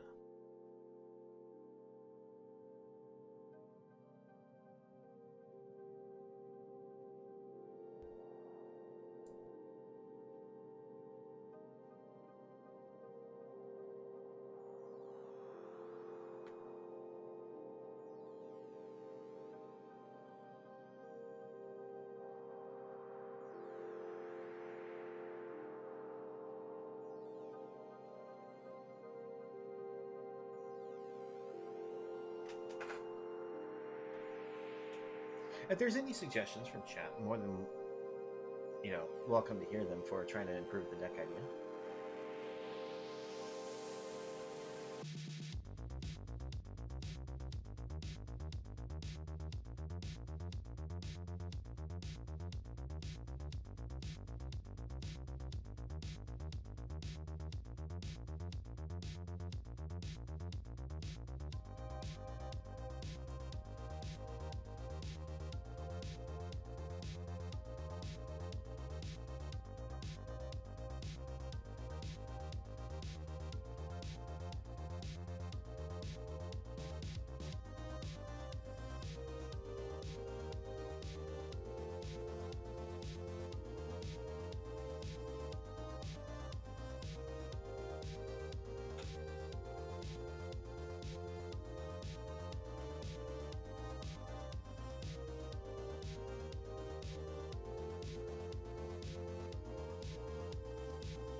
Maybe we could have one security tree.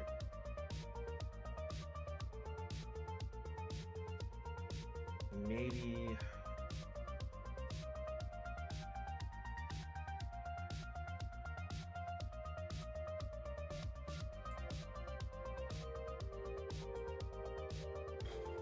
what else should we up here?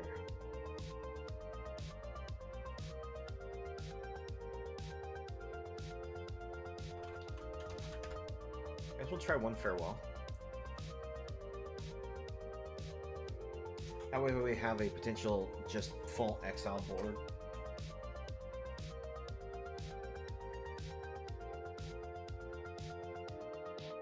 I mean, it does feel a little weird running Oathakaya without any planeswalkers in it, but we're using it just to have the deal 3 damage, gain 3 life to help sustain us against the fast-paced aggro decks. Wow, this is a gates deck and we drew 0 gates. We'll send this one back. Alright, this is better, but worse. We'll keep it. Send the Doomscar to the bottom.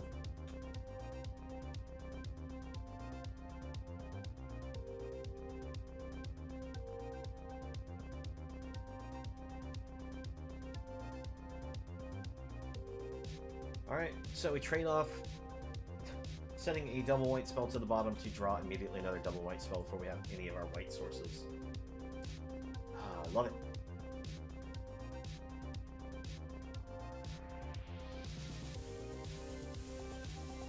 Are you blue-green flash?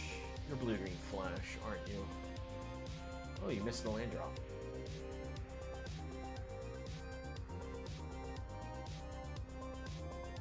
Alright, so I was gonna say, it's like, if it's the full-on counterspell deck, I was gonna scoop, but they scooped us, so we'll take it.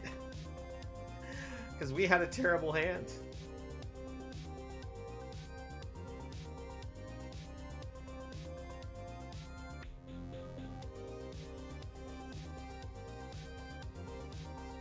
I admit, we had no right winning that match. Not with that hand.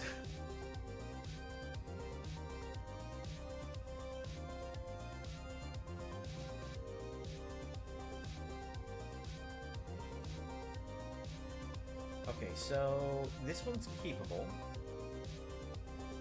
Lead with the black source, that way we can set up for Nectroy. Alright, Thoughtseize probably just immediately grabs the Guild Summit.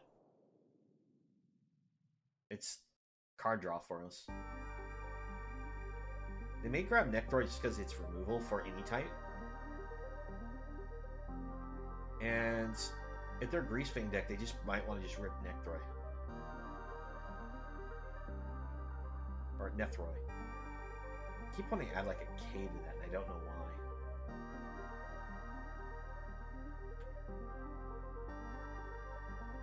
Alright, opponent, what do you do? They don't take the Circuitous route, I know that much. Alright, they decided to go for the card draw. Hopefully we don't get hit by another Thoughtseize-like effect.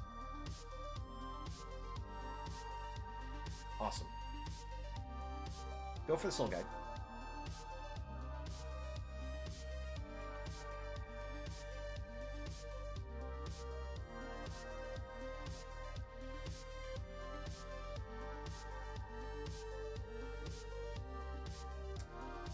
Alright, that's exile from the graveyard. So we don't have to worry about that getting recast if they're running any type of recursive spell casters.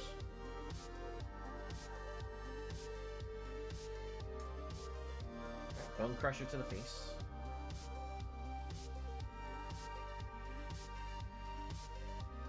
If we're not Bone Crusher, I think we just go for the Guild Summit. With Fable, I'd still go for the Guild Summit here. Although we could fracture that right now. We'll go for this. I'm worried about them just ripping that from our hand, and I think we want the ability to have the card advantage against them.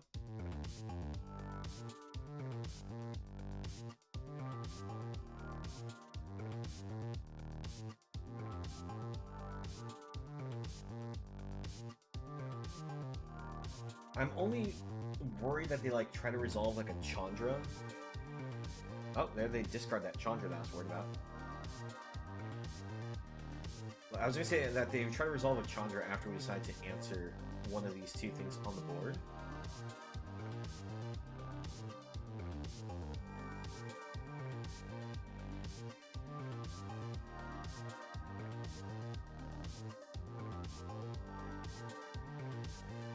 Alright, they put Chandra on the board, so we will kill Chandra with Nethroid. Oh, did they just lose a Kuroxa? They did just lose a Kuroxa. Alright. So, Mythos. Get rid of Chandra. Play Guildgate. Get a card draw. Pass it back to the opponent.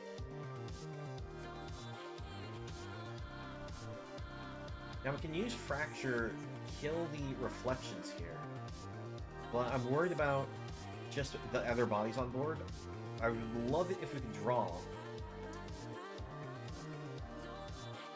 The ability to just sweep the board. The only way we can sweep the board would be with the burn spell right now, because we're lacking on white sources. We only have one white source.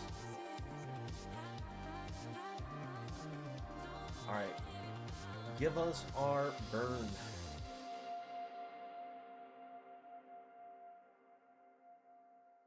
Maze's End. Let's see, how much damage is this on board? 3. Let's see, 10. So, yeah, we're looking at taking lethal points of damage, so we cannot use the root. Awesome. Let's activate this.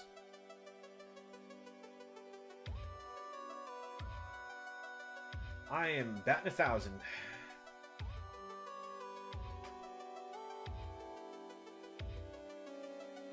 So none of these count as gates for the purpose of the Guild Summit or our Gate Colossus. Oh man, that's just terrible. The only advantage I see that we have is not really an advantage. Because we're dead. Yeah, we were just straight up dead to what they had on the board. I was trying to think if there was a way for us to survive. I thought... I miscounted how much damage was going to happen there.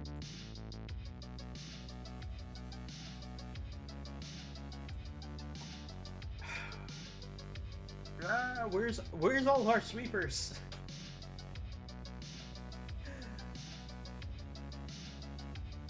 Oh man. Gates Ablaze would not show up.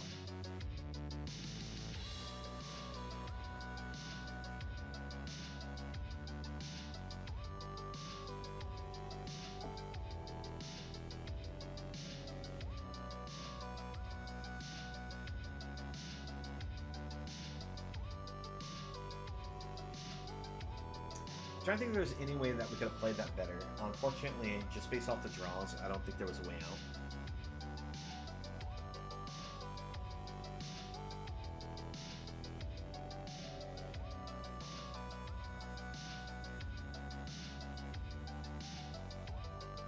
Alright, this is a great looking hand. All we just need is a black source for this Oath of Kaya, but everything in here looks great.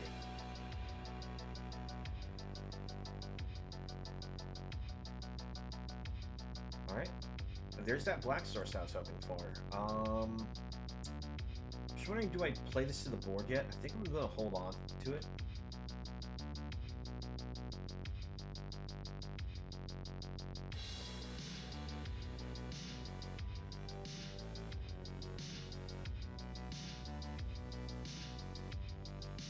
Plaza of Harmony, Gatebreaker Ram.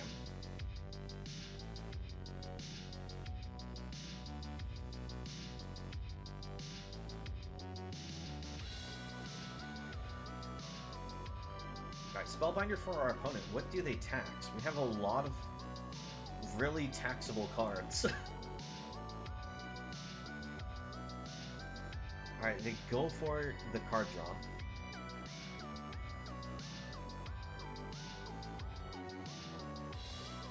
Play the Guild Gate, play another Ram, and we just attack. The creatures that they have don't survive. And they can't kill them with the double block. Alright, Apparition, that's kind of annoying.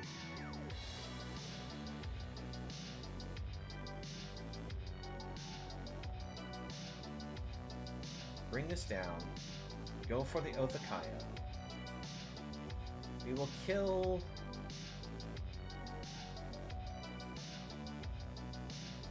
and kill Spellbinder.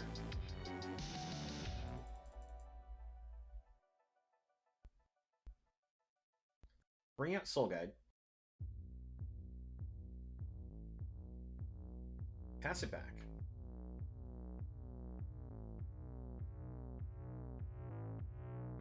If you're wondering why I decided to go for the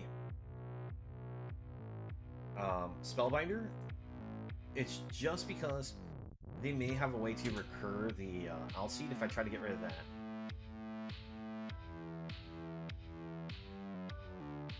We cannot play the Guild Summit from exile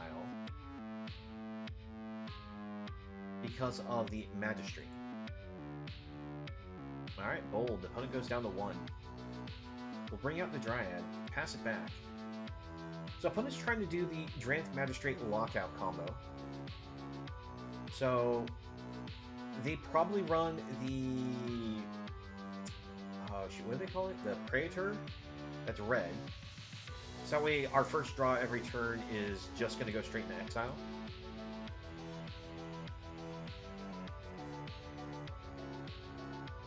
And that will do it there. Good game, opponent. Gates ablaze.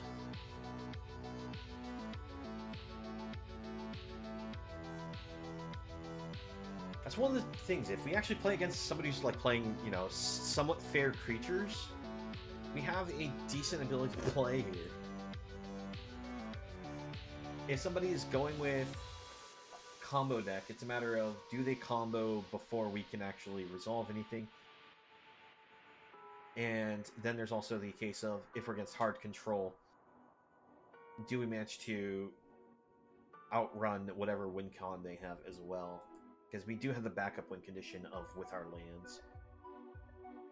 Alright, unfortunately this is too greedy of a keep. There's no guarantee that we'll get our third land. Because we really need to draw 4 lands to make this hand worthwhile. We're a 26 land deck, though. I'm gonna be greedy. I'm gonna keep it.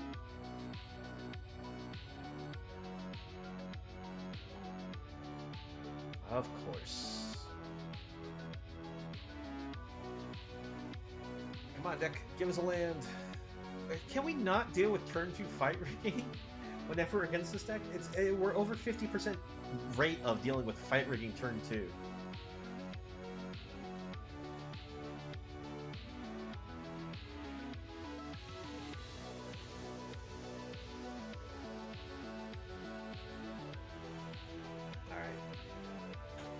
So we can't kill Llanowar Elf with Oath of Kaya because of the order in which I played my lands. I was supposed to play this one last turn, so that way I would have.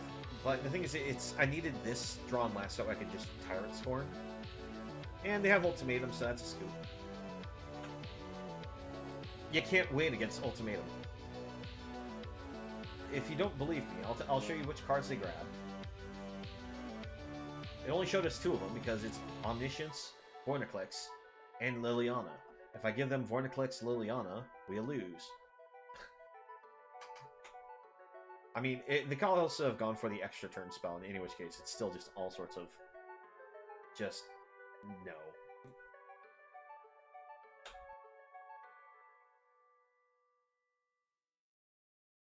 But... oh man, can we not deal with a turn 2 fight rigging?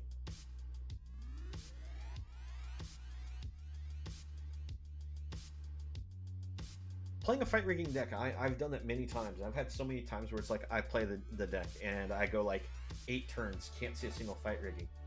And we're seeing people who are consistently going turn 1 Llanowar Elf, turn 2 fight rigging. And it's like, it's not that consistent!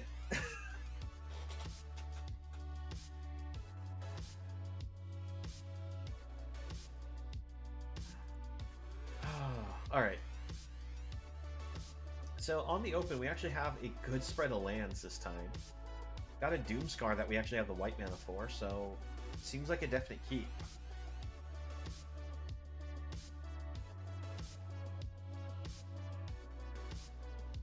Alright, we're against white-red here. Lead with the white-blue source, and then we'll go black-green next. Actually, I guess we can still go white-blue, or white-black here.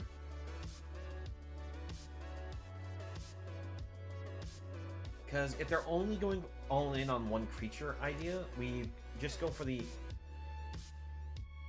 Tyrant Scorn to interact with the Soulscar Mage. If it looks like they're going for more creatures, we may go for the Doomscar setup. Let's see. I'm a little worried about them going off on that 10th Legion, but I think we're going to have to risk it. Set up the Doomscar.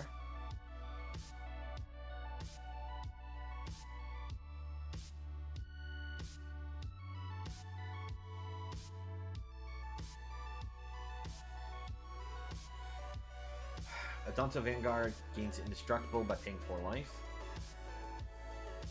That's going to gain double counters. We're going to take a ton of damage here. So that's going to do 8 damage to us. No, 9 damage to us. This becomes a 3 power, so if they get anything that adds an extra 2 damage, we're just dead.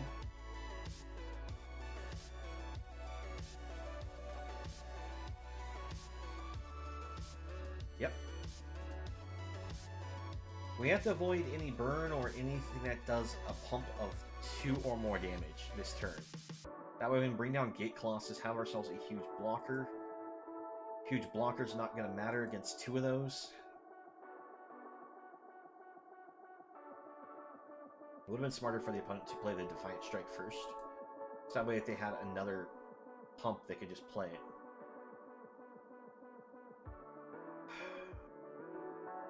I'm trying to see if there's any way to like, play action here, but... Nope.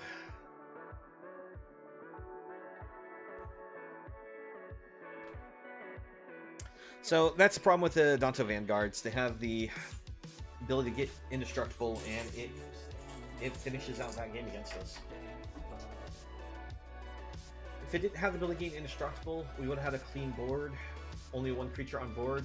Gate Colossus would have been a big enough blocker to keep us alive.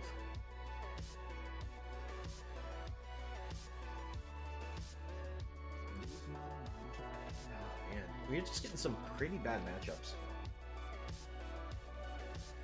Like, people having just the right kind of answer cards against us. Because they had this last opponent had the I'm going to be indestructible against your sweeper. Opponent before that just simply said, turn 4 ultimatum. Can't really beat that. And it's just a series of unfortunate matchups. This one's not a keep. Maze's End is a terrible card early game. The fact that we're only running this as a one-of, and we've seen it in our opening hand multiple times, is kind of... feels bad. Alright, this is not ideal because we don't have a red source here. But it's still probably our best keep. Because we can't keep mulling and going down lowering cards. We get prepared against mono red. Awesome.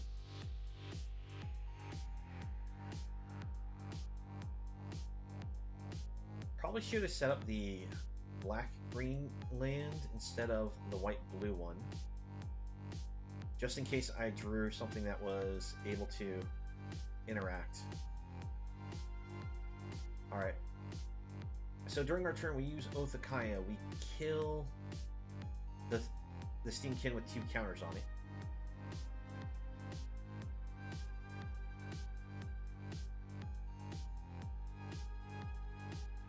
At this point, it's just a hope to be able to survive 2 turns where we don't do anything against this opponent. Because we have to secure this route to be able to find our red sources. And opponents representing 6 here, which means they have lethal on their attack, so we're just dead here. We're very dead. If it wasn't for the 3 life we gained from this Oath of Kaya, we actually would have just been dead right then and there. When we top deck an Oath of Kaya, we can kill something, stay alive for another turn. But nope.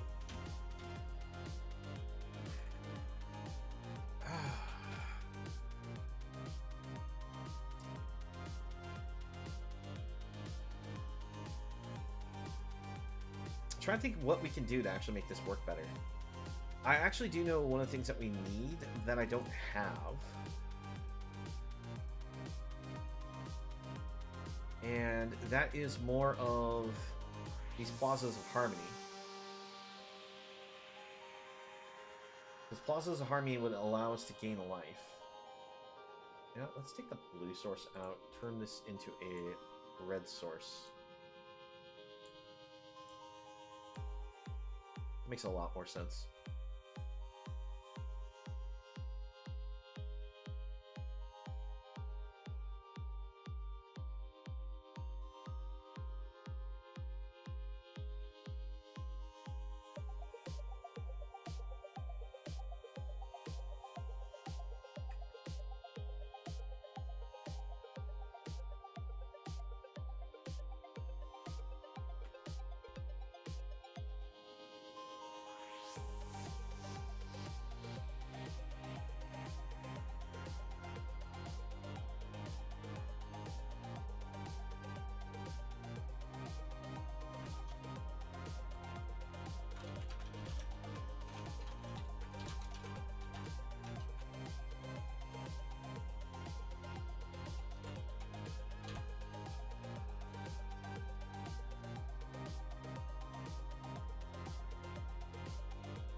bring in a third Oath of Kaya, go for...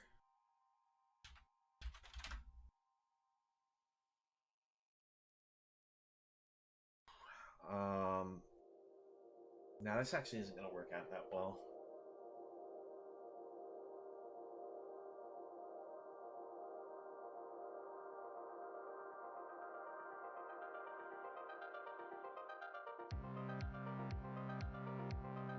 Parasitic Grasp.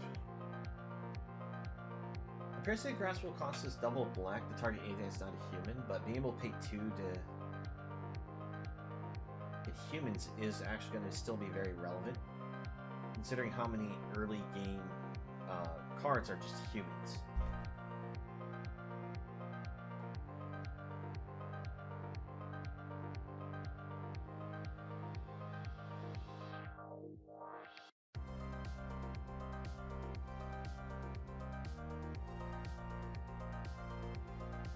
Let's actually just cut the Doomskars.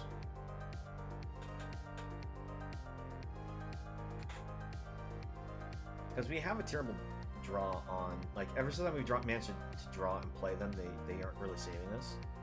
Most of the time, a Gates Ablaze does everything that the Doomskar does anyways. So maybe the spot removal is going to be more advantageous.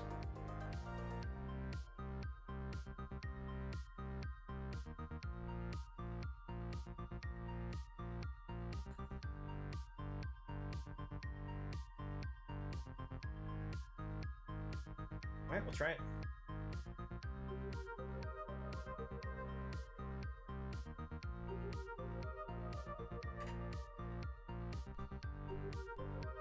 I think I might be just trying to force something that's just not going to work. I may just also need to go for like the 80 card variant of the deck and just run Yarion and switch up some of the cards a bit more for that. Alright, off the open, I think this one's not amazing, but it's keepable.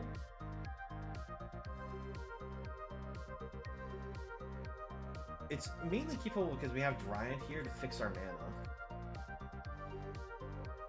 So if we can draw another land just to be able to go play a gate the same turn we play this, get lots of advantage, but...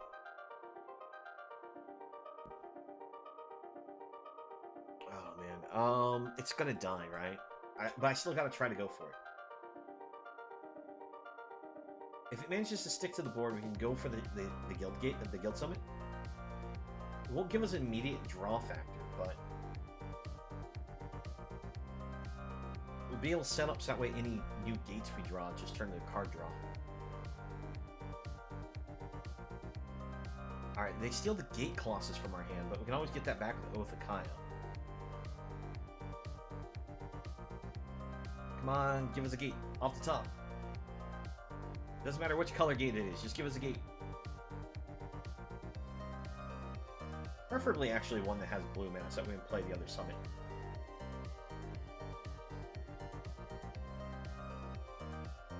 Alright, Gates Ablaze, unfortunately. As I said, I'm just going to go for a Resolving Guild Summit.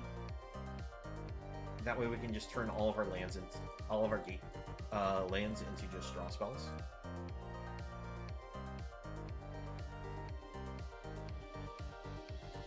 I'm gonna go ahead and send in the 2. Because I do not plan to block the Valky with this.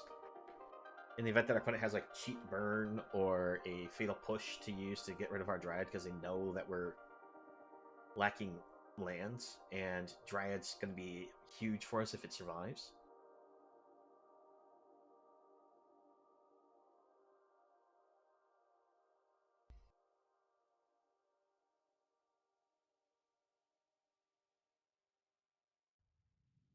Alright, Chandra, do they just minus and get rid of Dryad? If they do, we can use Oath to kill Chandra. Alright, still just looking to draw gates in general, because one, we need lands. Oh, come on, we're 26 lands. Shouldn't have this much trouble finding a land.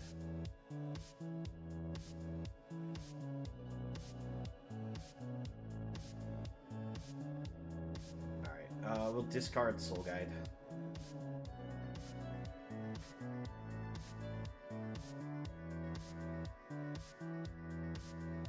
Probably would have been better just discard the Guild Summit, because we could have played this sacrifice draw.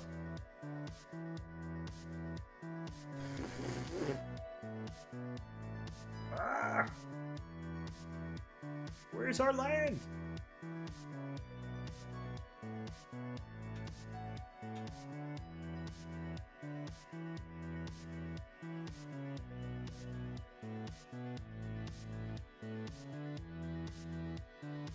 Alright, we'll go for the give them a card draw and get rid of this Nico.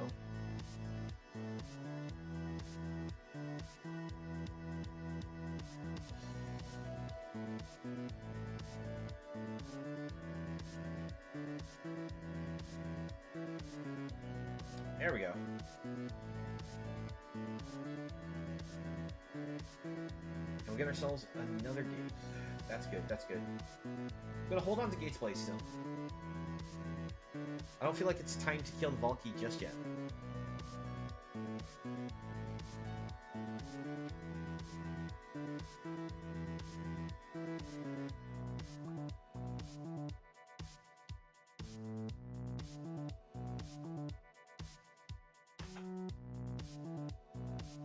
Alright, so... give up Othakaya.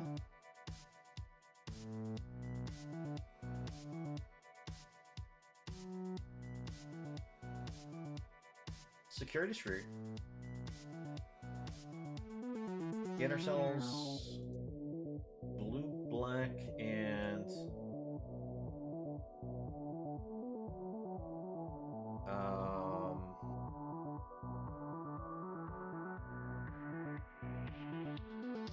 red, blue.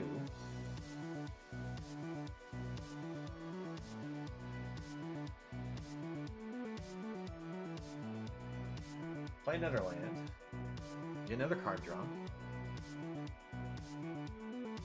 One nice thing is we have plenty of things to give up to the Nico Bolas for cards in hand at the moment. The problem is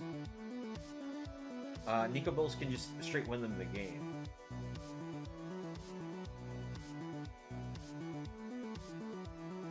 Let's see, which one's a duplicate of something we have in play?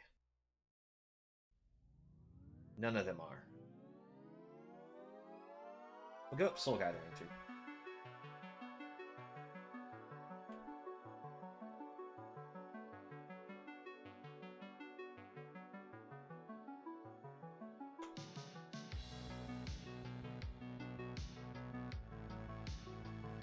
Fracture's good, Fracture's good.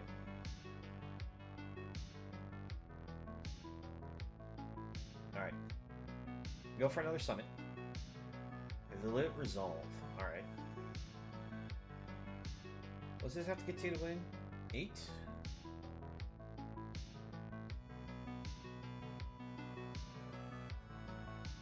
Alright, there's our Gate Colossus. That's why I was paying so much to try to find.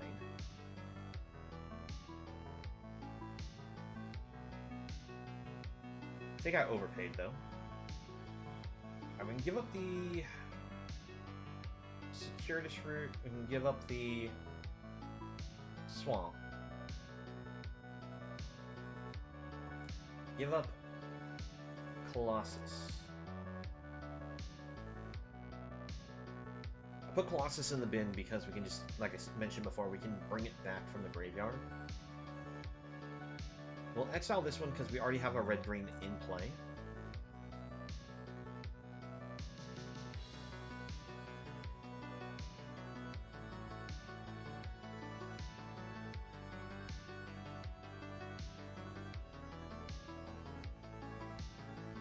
Alright, Tybalt is kind of annoying.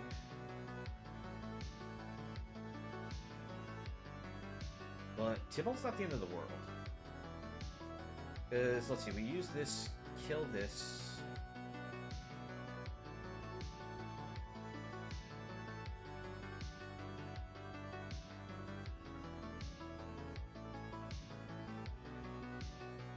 Play this. take action, dry.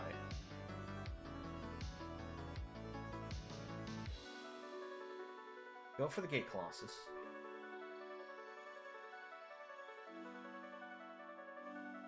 How many gates do we have in play? Oh, 1, 2, 3...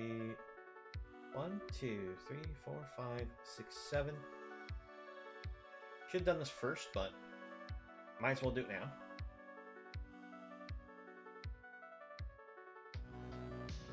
Alright, 2 Gate Colossus is 2 play. This actually threatens the Tibalt.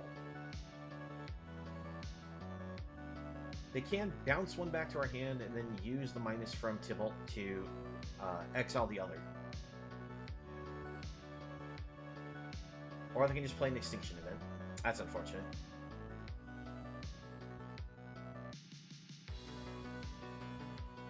We do have the ability to just win with Maze's End, though. 1, 2, 3, 4, 5, 6, 7. Give up Dryad. Play Maze's End. Play the Summit. So that way we have extra cards to discard. 1, 2, 3. Ooh, Baleful Mastery. I'll pay for that. I was planning on just saving up Othakai just to deal damage to it. To deny our opponent the ability to use it for its ultimate. Because -8 allows them to exile all graveyards and then get 3 red mana. And any card that gets exiled, they can just play.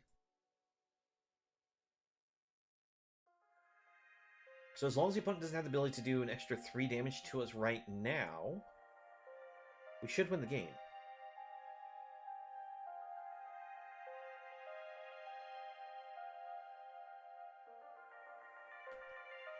Alright.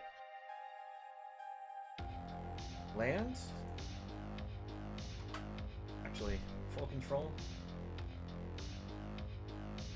1, 2, 3, 4, 5, 6, 7, 8.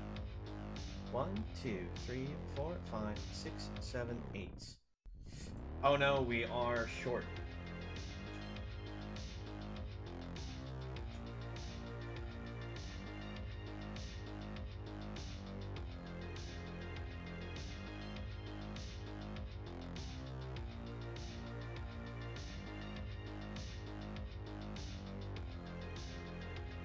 So, let's see. We can gain up to 6 life. Kill one of these. Gate Colossus can be a blocker. Go for killing Gold Span Dragon.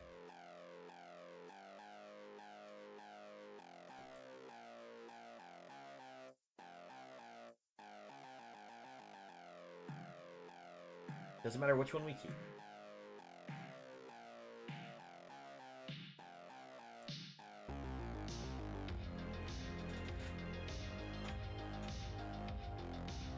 One, 2, 3, 4, 5, 6, 7, 8.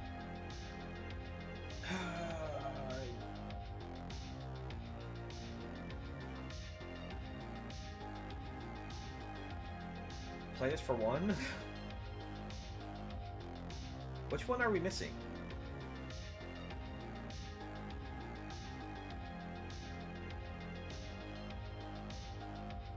Because 1, 2, 3, 4, 5, 6, 7, 8.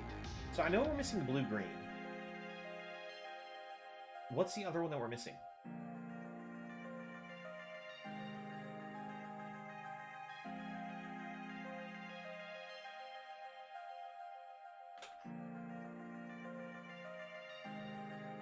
I forgot that they had lethal there. Because I forgot that they have my Tyrant Scorn in exile. But no, seriously, which one were we missing? Red, blue, black, green, white, black. So we already had all the ones in our hand in play.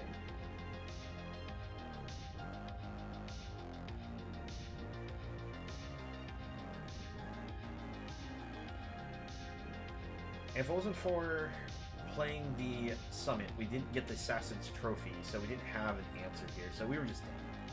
There wasn't anything we could do.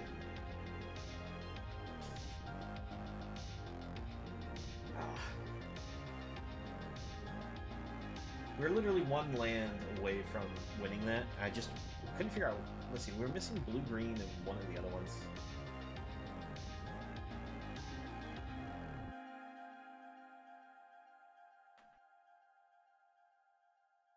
That is actually our alternate win condition. We are not trying to win with Maze's End, but if we get the win with it, we take the win with it.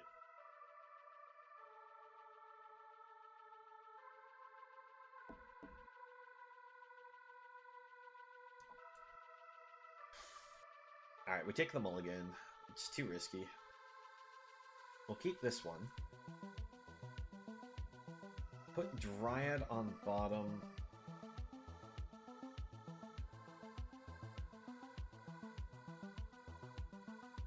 Alright, Elvish Mystic to start.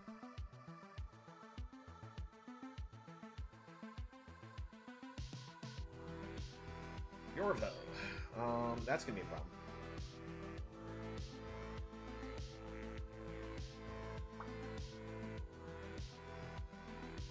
We need a green source in the worst way to attempt to actually get ahead of that Yorvo. But I think we're just going to stay behind and lose to it.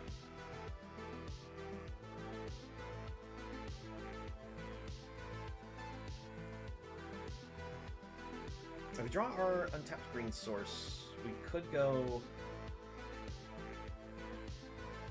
Oathkai does nothing to that.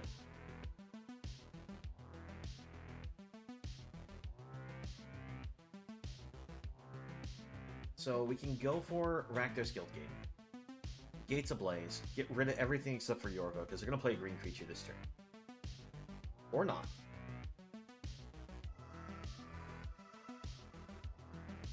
Great Henge actually is surprisingly one of the few cards that they play that doesn't punishes on the Yorvo unless they had a 1-drop. Frick!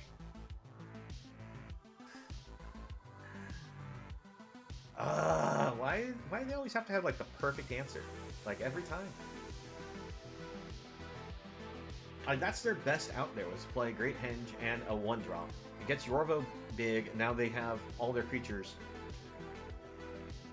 come to play larger. And they get extra mana, extra card draw. Oh man, this is just nuts how unlucky we are.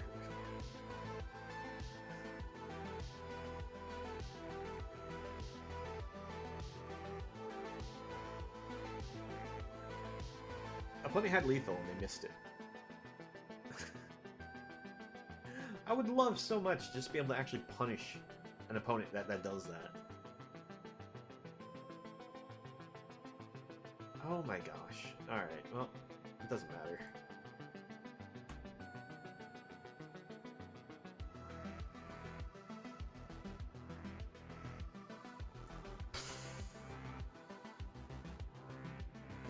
Trying to think like how much is this we're just getting bad luck, and how much is it just we just have a bad deck? And I'm really trying to figure that out.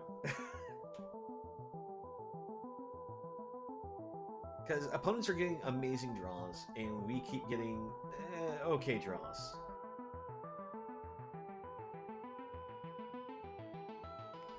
We'll try keeping this one. But every time we've played against green, every time, like, at least a 90% draw rate for them has been turn 1 Llanowar Elf. And we are a deck about gates, which means we move incredibly slow already. How do we keep getting paired against turn 1 Llanowar Elf?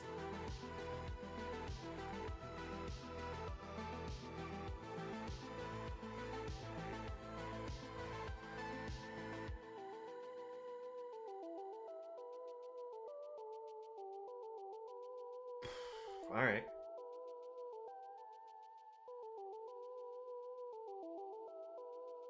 Goodbye, Shia.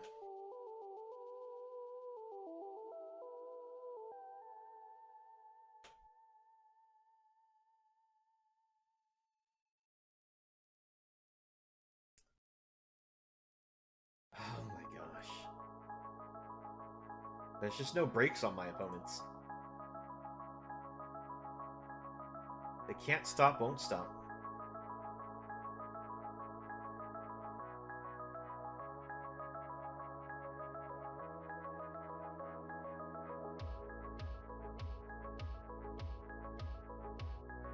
Alright.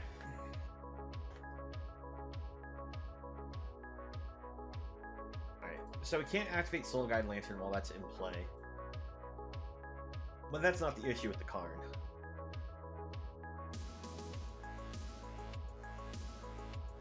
Does that even affect our card? Let's see. Creature. That only affects creature cards. That does nothing.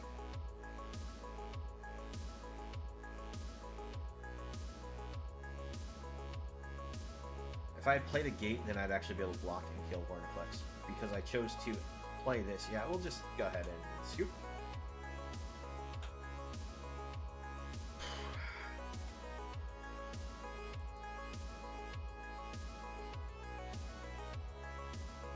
Just a little tilted. That I've been, every match has been like amazing hands from every opponent. Any opponent that doesn't draw an amazing hand, we have a fighting chance against, and we have taken wins from them.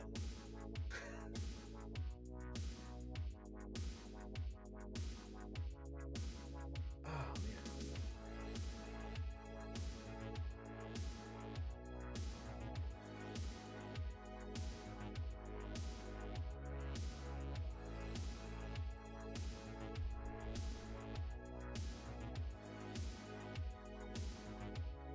There's anyone that can recommend something I'm just not thinking of for a card that helps support against this kind of thing with a gate style deck? I'd love to hear. Like, this should be an amazing hand right here. Let's see if it works. Because we have all the colors needed for what's in hand.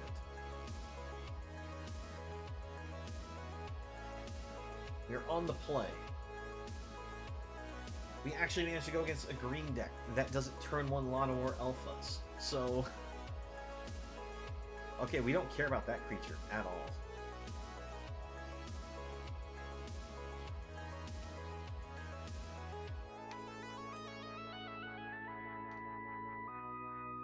A goose for our opponent, that's fine. You get your food. We will go for the summon. Pay the mana. Get ourselves a Simic Guildgate.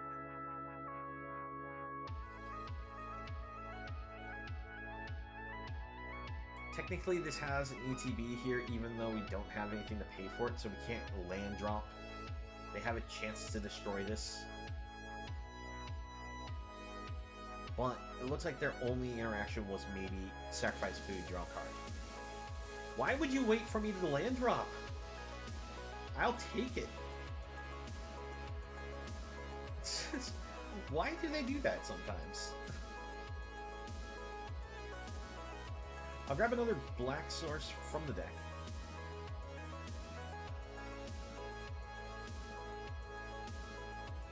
This is the, if opponent's got a Guild Gate, destroy it right away. If they, it's that way they can't land drop and get the draw.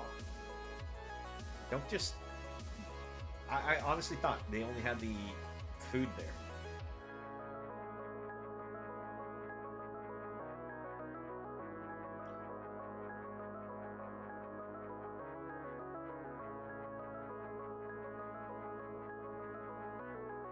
Let's go ahead and we have the mana for Othakaya. Kill Chevel. Kill Ren and 7.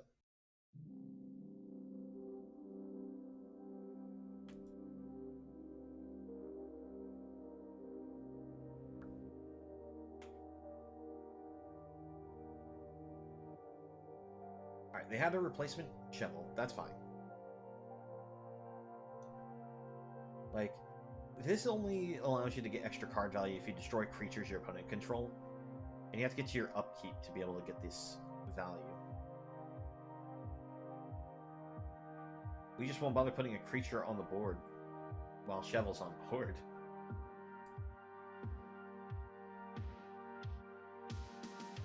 Let's see, which colors do we have here? We have blue-green, white-red, blue-red.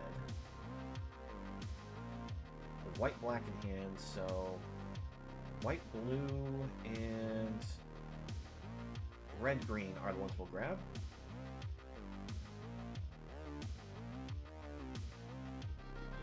I'll pass it back.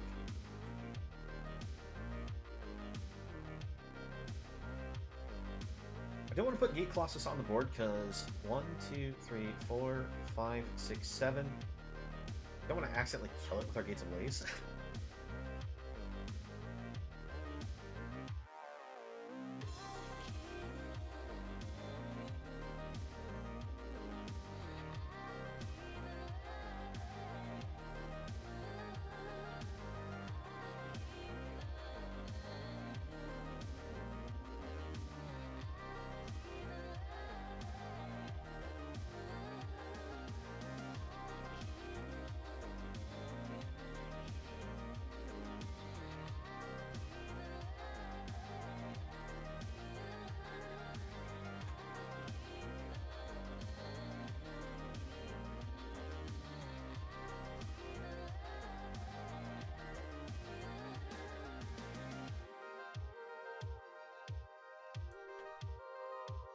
Fun is deep in the tank here. I'm not really sure what they're thinking about.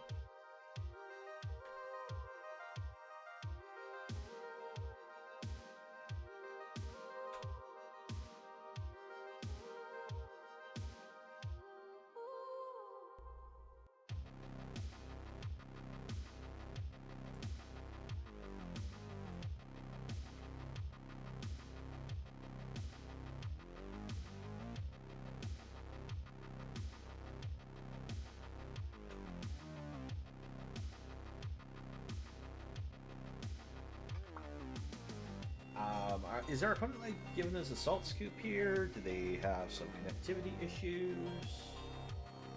I'm honestly not sure what's going on.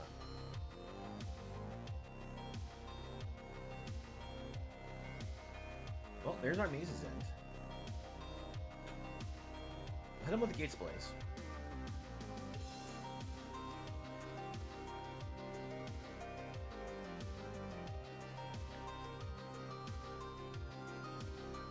And I think our opponent may have had some connectivity issues.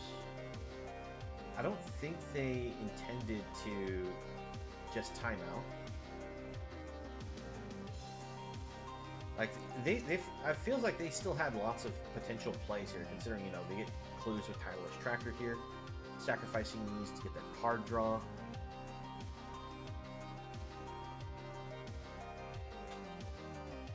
But it looks like our opponent's just roping out, and that's the end of them. Oh wait, they didn't blow up. Wonder why.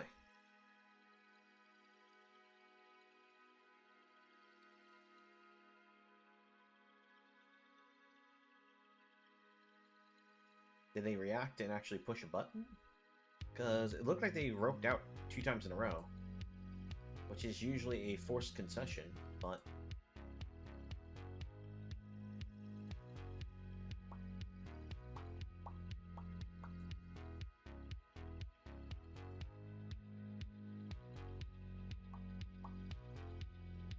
Yep, there's the rope again.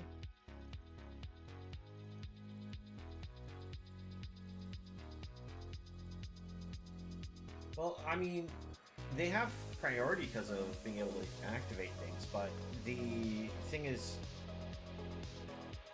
I don't know if they actually bothered to push the button like they're saying there for trigger pass, but...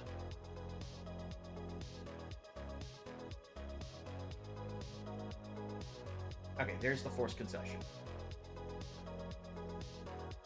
Because normally, if you burn all of your timers and you haven't interacted with the board at all, it's going to force you to concede on the next time that you full the ropes.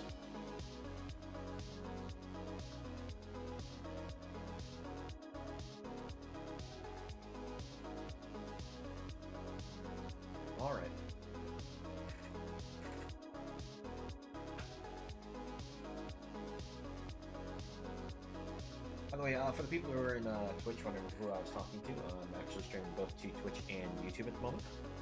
So that was someone on the YouTube side that I was speaking to.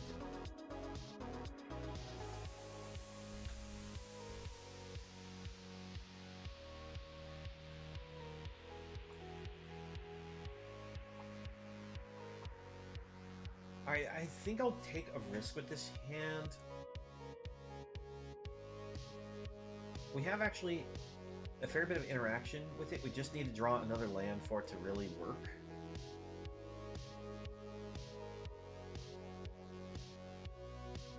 Like, we have interaction for days. We just need a third land for the Oath of Kaya.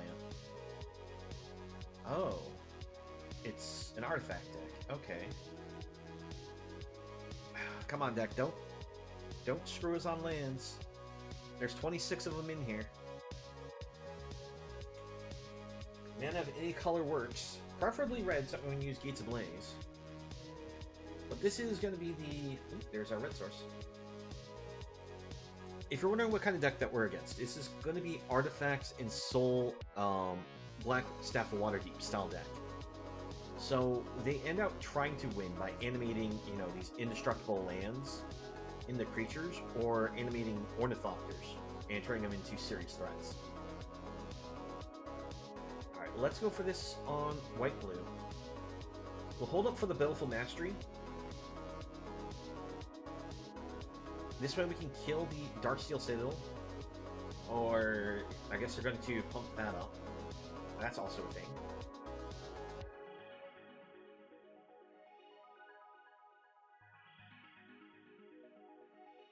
Try to think, like, what do we do to interact with this board now?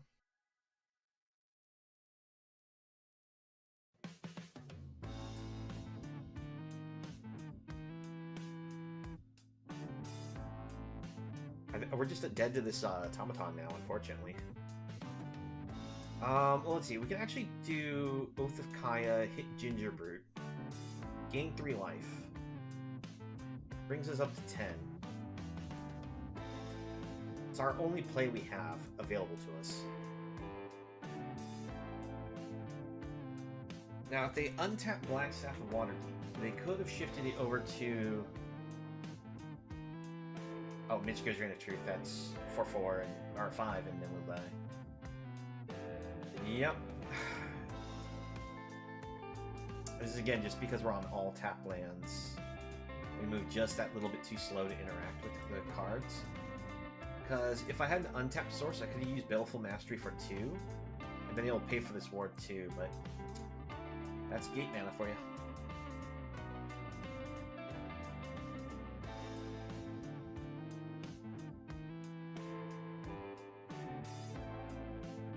Trying to think if there's anything I could have done different, but we played things as soon as we could. So it's not like that was really much of a change. I think one of the main issues is we don't have enough Plazas of Harmony in the deck. And I just don't have the rare crafts for the this rare. I'll try keeping this.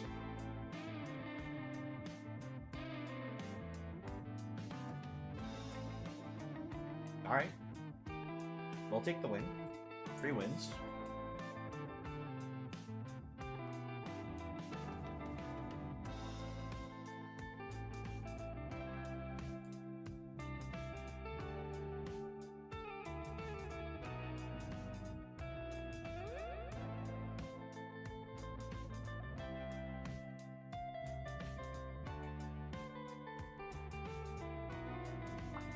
The Psychic Mango.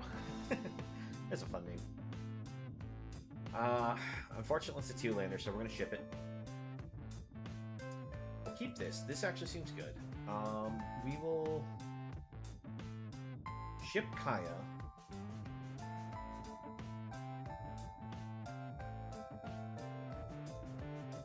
Alright. Goose. Is this a turn 2 fight rigging? I just see this as black-green. I just assume it's a fight rigging deck whenever I see that. No, it's a Chevelle. Alright, this deck we actually beat last time.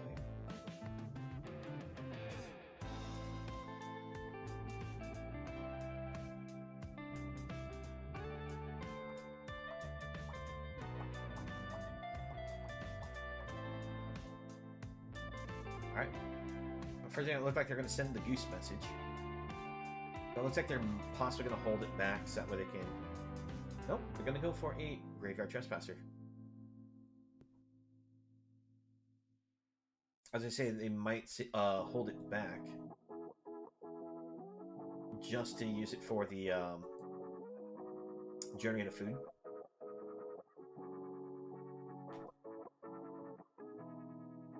Well, that's rude. There goes Gates Ablaze.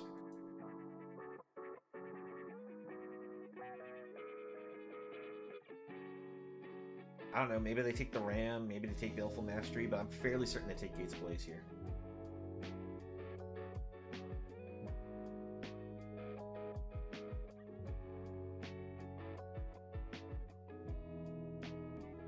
Yep. Would have been foolish if they didn't.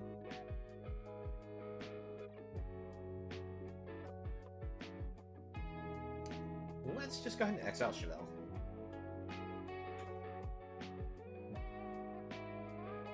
We're giving him a card draw for getting rid of it right now, but this way we can try to bring down Gatebreaker Ram and not give them card draw for killing it.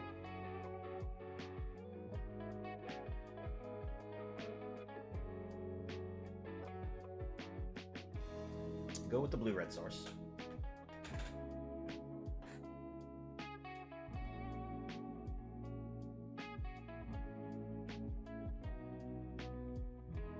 Alright, opponent's gonna eat the food. It's not really gonna fail a push. Okay.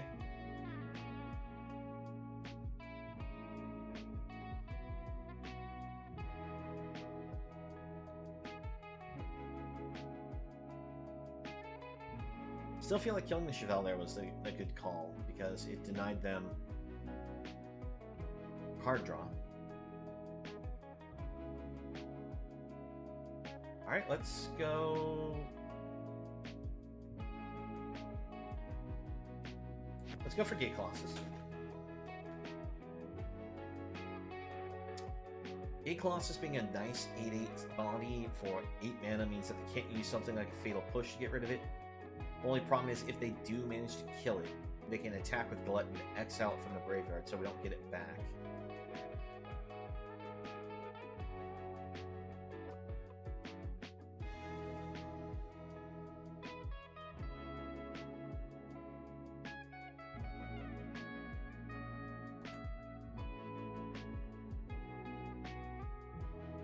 Alright, there's the Assassin's Trophy that does successfully get rid of it.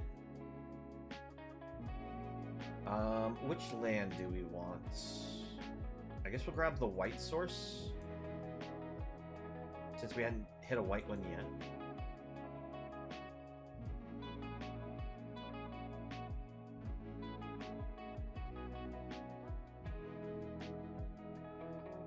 This is one of those issues with this black-green deck that we're playing against, is it is a lot of targeted removal spells. Alright, let's go ahead and Gates Ablaze, clean this board up.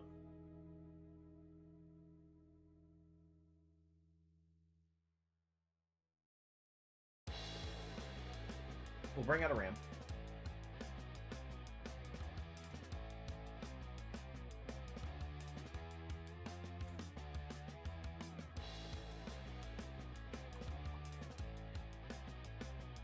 See, if we can get our card draw engine going, we should be pretty set.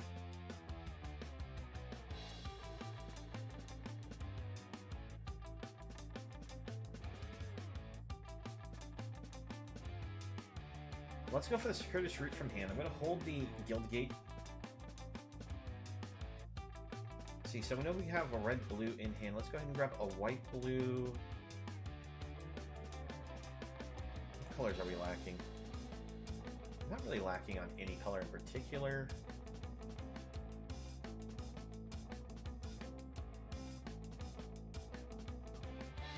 See, white's actually our fringe color in the deck. Kind of green-blue.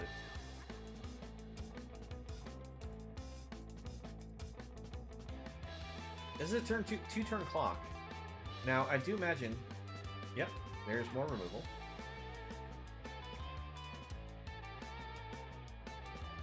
Pass turn. We really need to draw our enchantment that allows us to draw some cards here. Now it's too late. Now we need a removal spell, and we draw land, so yep. Ah, Securitas Root. It's such a great card and terrible card all at the same time.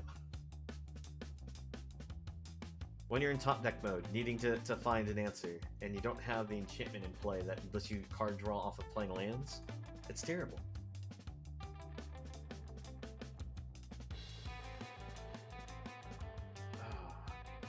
Alright. We'll do one last game with the deck.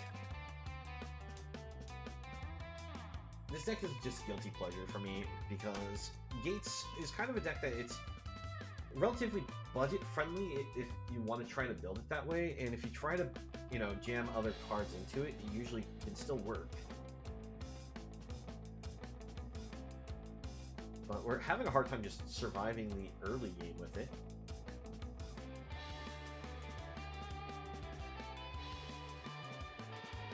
And that's always the biggest issue with Gates. If you can survive the early game, you can snowball the late game.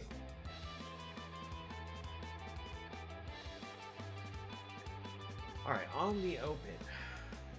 We know we're against Yorion.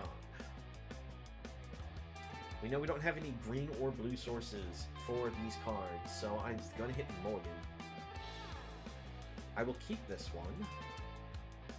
Question is, do we keep the Parasitic Grasp? I think we'll put that on the bottom.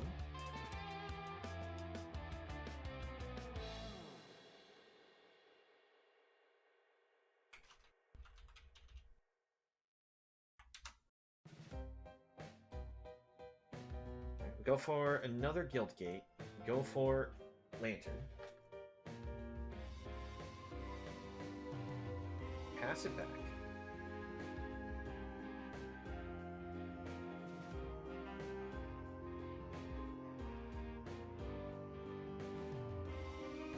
Alright, opponent's actually going to go for a Cleansing Wildfire Ramp, which is actually better for us that they didn't destroy our gates.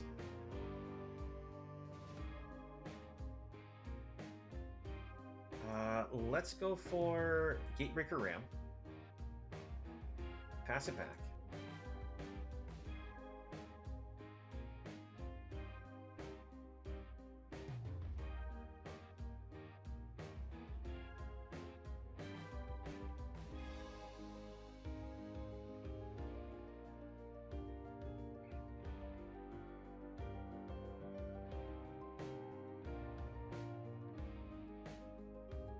Alright, opponent realizes what we're doing and goes for a Field of Ruin.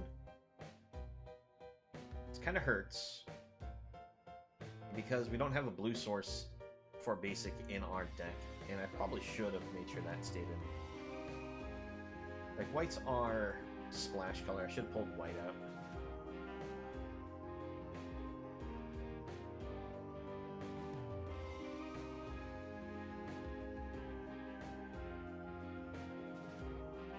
Going to sacrifice this for the card draw. They may be a deck that can reuse their spells in graveyard, but felt like it was a necessary play there.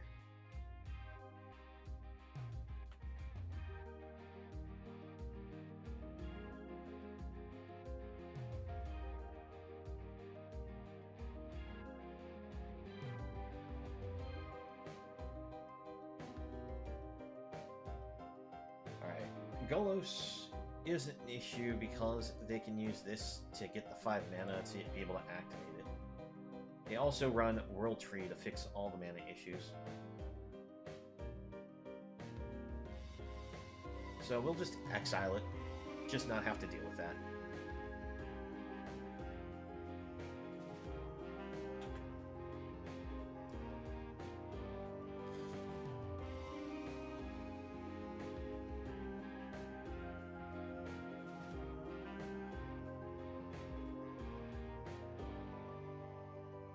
I see another Field of Ruin here, which is kind of annoying, but...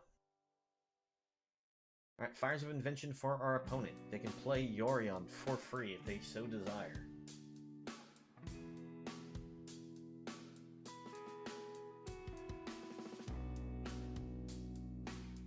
That's actually a trick they may have wanted to save themselves. Alright. Tap one, draw a card. Play both of these, draw more cards. Ooh, we draw Fracture. That allows us to get rid of the Fires of Invention.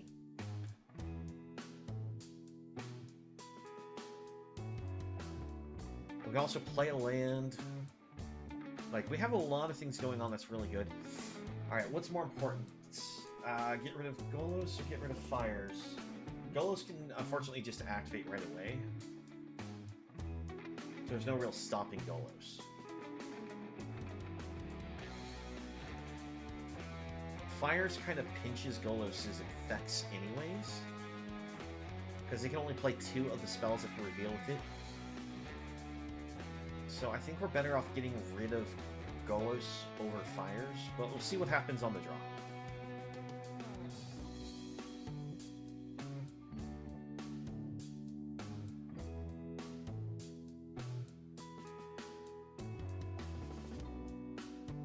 Alright, they fire off the Braid, I guess, just because they can. Let's attack it, see what the opponent does.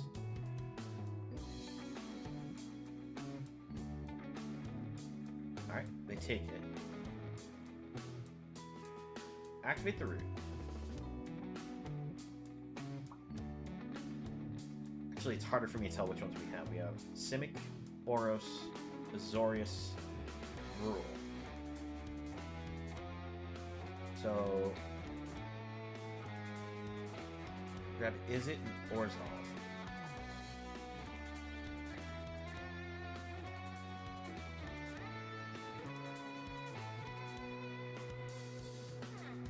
Play another Azorius to the board. Alright, we draw Gates Ablaze, which allows us to destroy the Golos.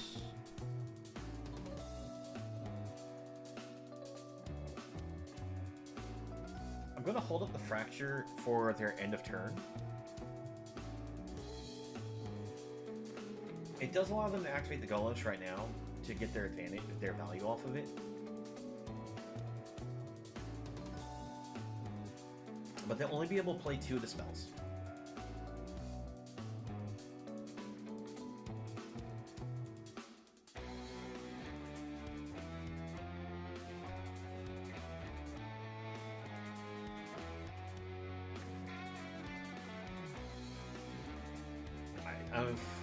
Unfortunately, they can play off the plus on Chandra if they so desire.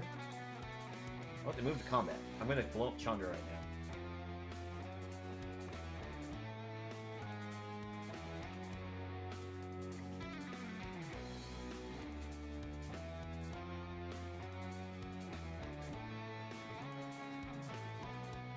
But you take a bit of a hit here.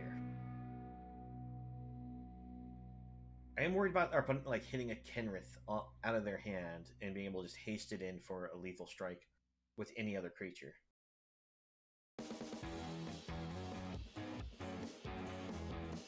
Alright, opponent farewells for us, so that's actually helpful.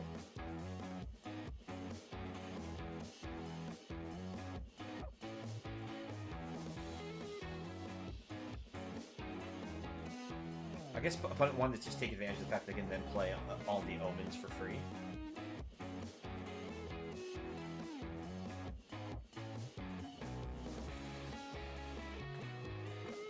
Alright, let's hit them with the gates.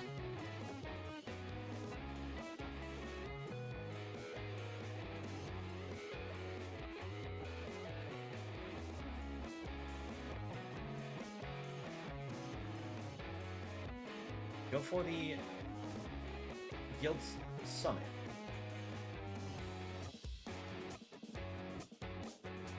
I'm going to submit 0. Play this for card draw. Play the Ram.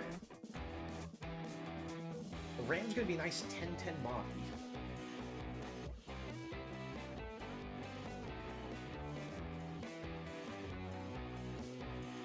And now that the opponent got rid of their fires for us, they're going to have to, you know, spend their mana to play all their things. So it'll be harder for them to kill us this turn at the very least.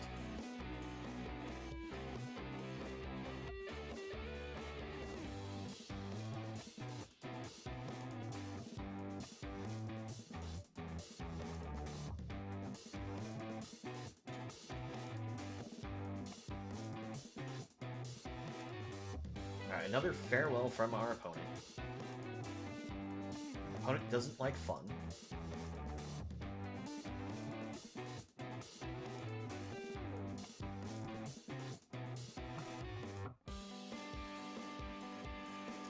Alright, fires for them. Let's see. We haven't hit a single one of our artifact creatures, so I'm just going to go ahead and summon.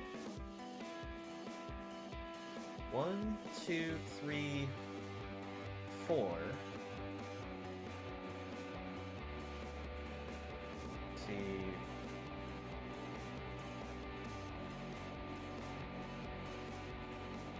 I'm trying to think, like, how do I want to tap this?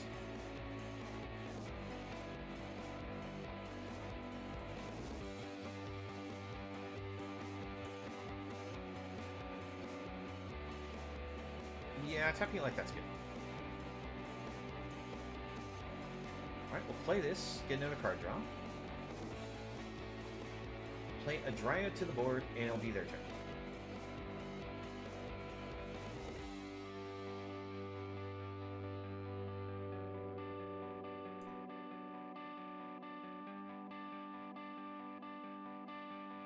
Alright, Chandra, you're gonna minus with it?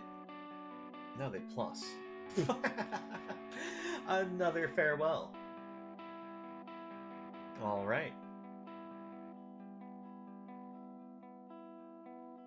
Are you going to give up your fires again, or are you going to leave my guild summit here? They do not like the guild summit. All right, that's 3 farewells for 3 guild summits. Oh man.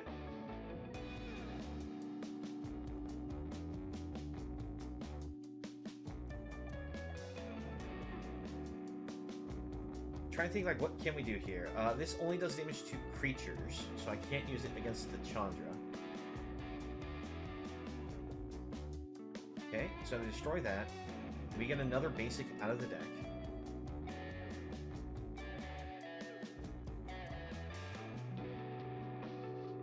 Alright, we top deck an amazing card.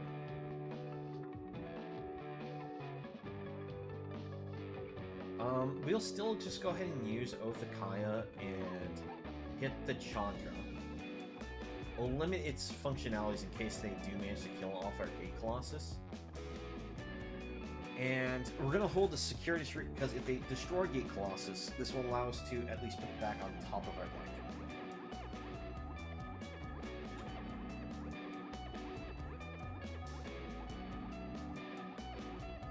I just realized the Auto Tapper did me dirty and tapped my black source here. Because I only have a single black now for this Parasitic Grasp. I don't have double black to kill this at instant speed. Thank you, Auto Tapper, for being as retarded as ever. Like, if it tapped my red source, if it wanted to tap mono-colored cards, that would have been fine. Oh, wait, no, I needed that to play with the Kaya. I don't know what I'm complaining about. I'm just being stupid here. You can ignore me. Let's see. 1, 2, 3, 4, 5, 6, 7, 8. Sadly, we actually have one too many gates in play. Strange as that is.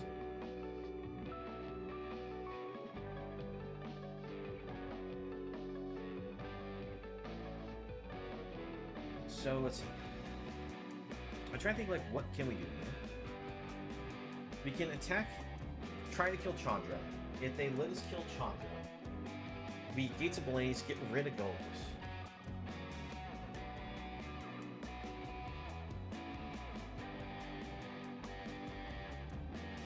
Alright, get rid of you.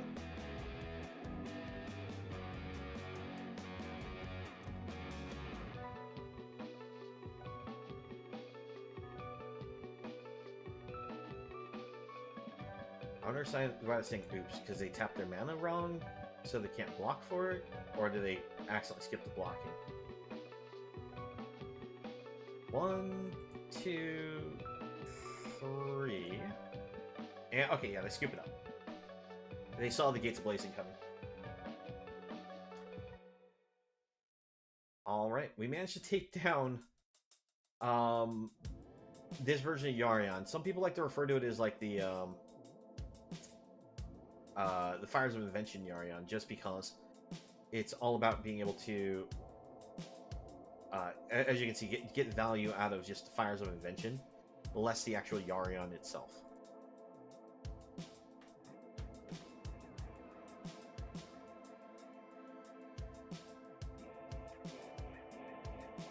Alright.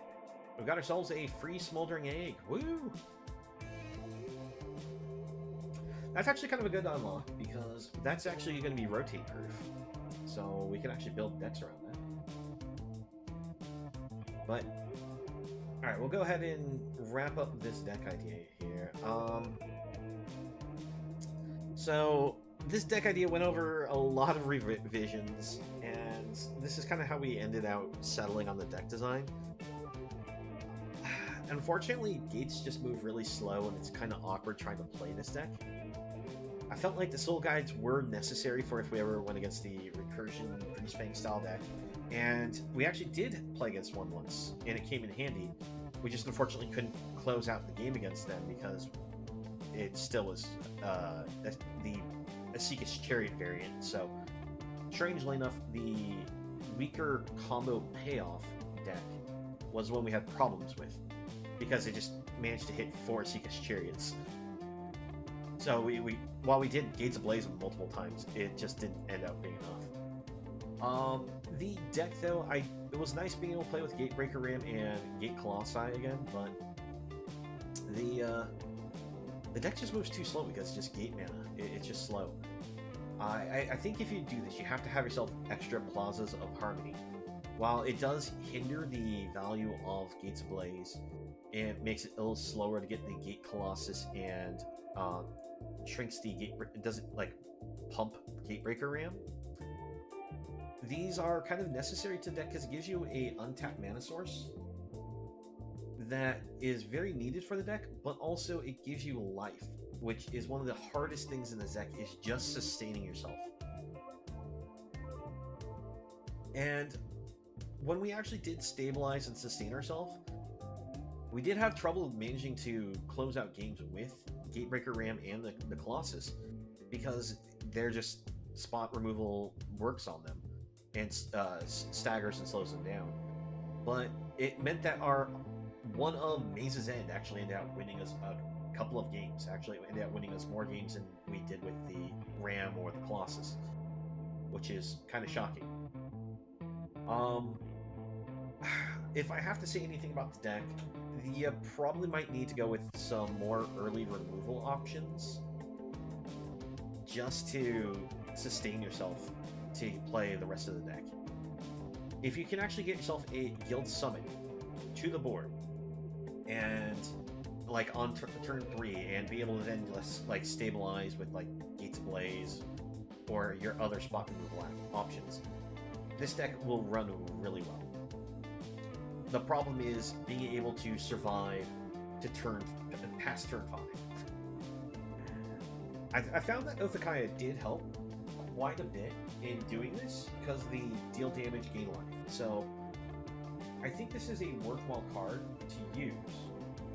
Now, we didn't really get to see too many games where Parasitic Grasp became the effect once we tried putting this in the deck.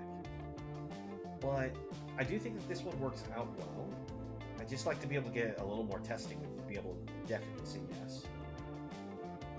If you're looking for other spot removal options, you can try going for some cheap 1-mana burn spells, or you can go for the 1-mana destroy things, whether it be Bloodchief's Thirst or Fatal Push. The only problem going with Fatal Push is we don't have anything that really gets that'll trigger Revolt on our side consistently. so you're more likely just using it to only destroy something mana value 2 or less. Bloodshot Thirst, you could still potentially kick it in a later game situation. So, used to, preference. I do think Tyrant Scorn is a good spell for the deck. Same with the Assassin's Trophy. Fracture actually did come in handy in a number of games, so I'm not sure what to say. You cut for the spells. Baleful Mastery did come in very well in this deck style because the option to be able to pay for 2 and it's exile-based removal. Because we did come across a number of decks that exiling was important, so I would suggest this spell if you want to run the deck. I'm trying to think like what's the biggest weaknesses of the deck, and I think it's just our mana base. But the problem is the mana base is just so much card draw value thanks to Summit, especially with the Dryad, that if you ever get them both on the board, you just churn through the deck, get so much mana advantage and card advantage against your opponents that's the only thing that I think that really drives this deck as a definite powerhouse. Now, the only problem is it's not a consistent enough powerhouse because of just how fast some decks run, that I need to figure out how to help the early game on this deck. Well, I hope you enjoyed it. We'll go ahead and wrap it up there for the stream. I hope everyone was, having fun on this journey. Maybe next time we'll try to come up with a new, a more interesting deck. Because while I did think that this was interesting to try to figure out if we could make it work, it was such a weird puzzle to try to get into a stable situation. I still feel like I got it there. Oh well. If you have any suggestions on deck styles, or if you have any questions about things, you can reach me on the socials. We have a link into the Discord in the About section for Twitch. Sorry you don't have that set up for the YouTube yet. I'll get on doing that right now. And you can always post deck ideas if you want to just show off a deck that you have, if you'd like to see me try to run a deck, or if you're looking for help for decks. We do have other people that do post things into the Discord that may also be interested in helping out if you ever have any questions. So, hopefully see you next time. We'll be back online tomorrow at 4 o'clock.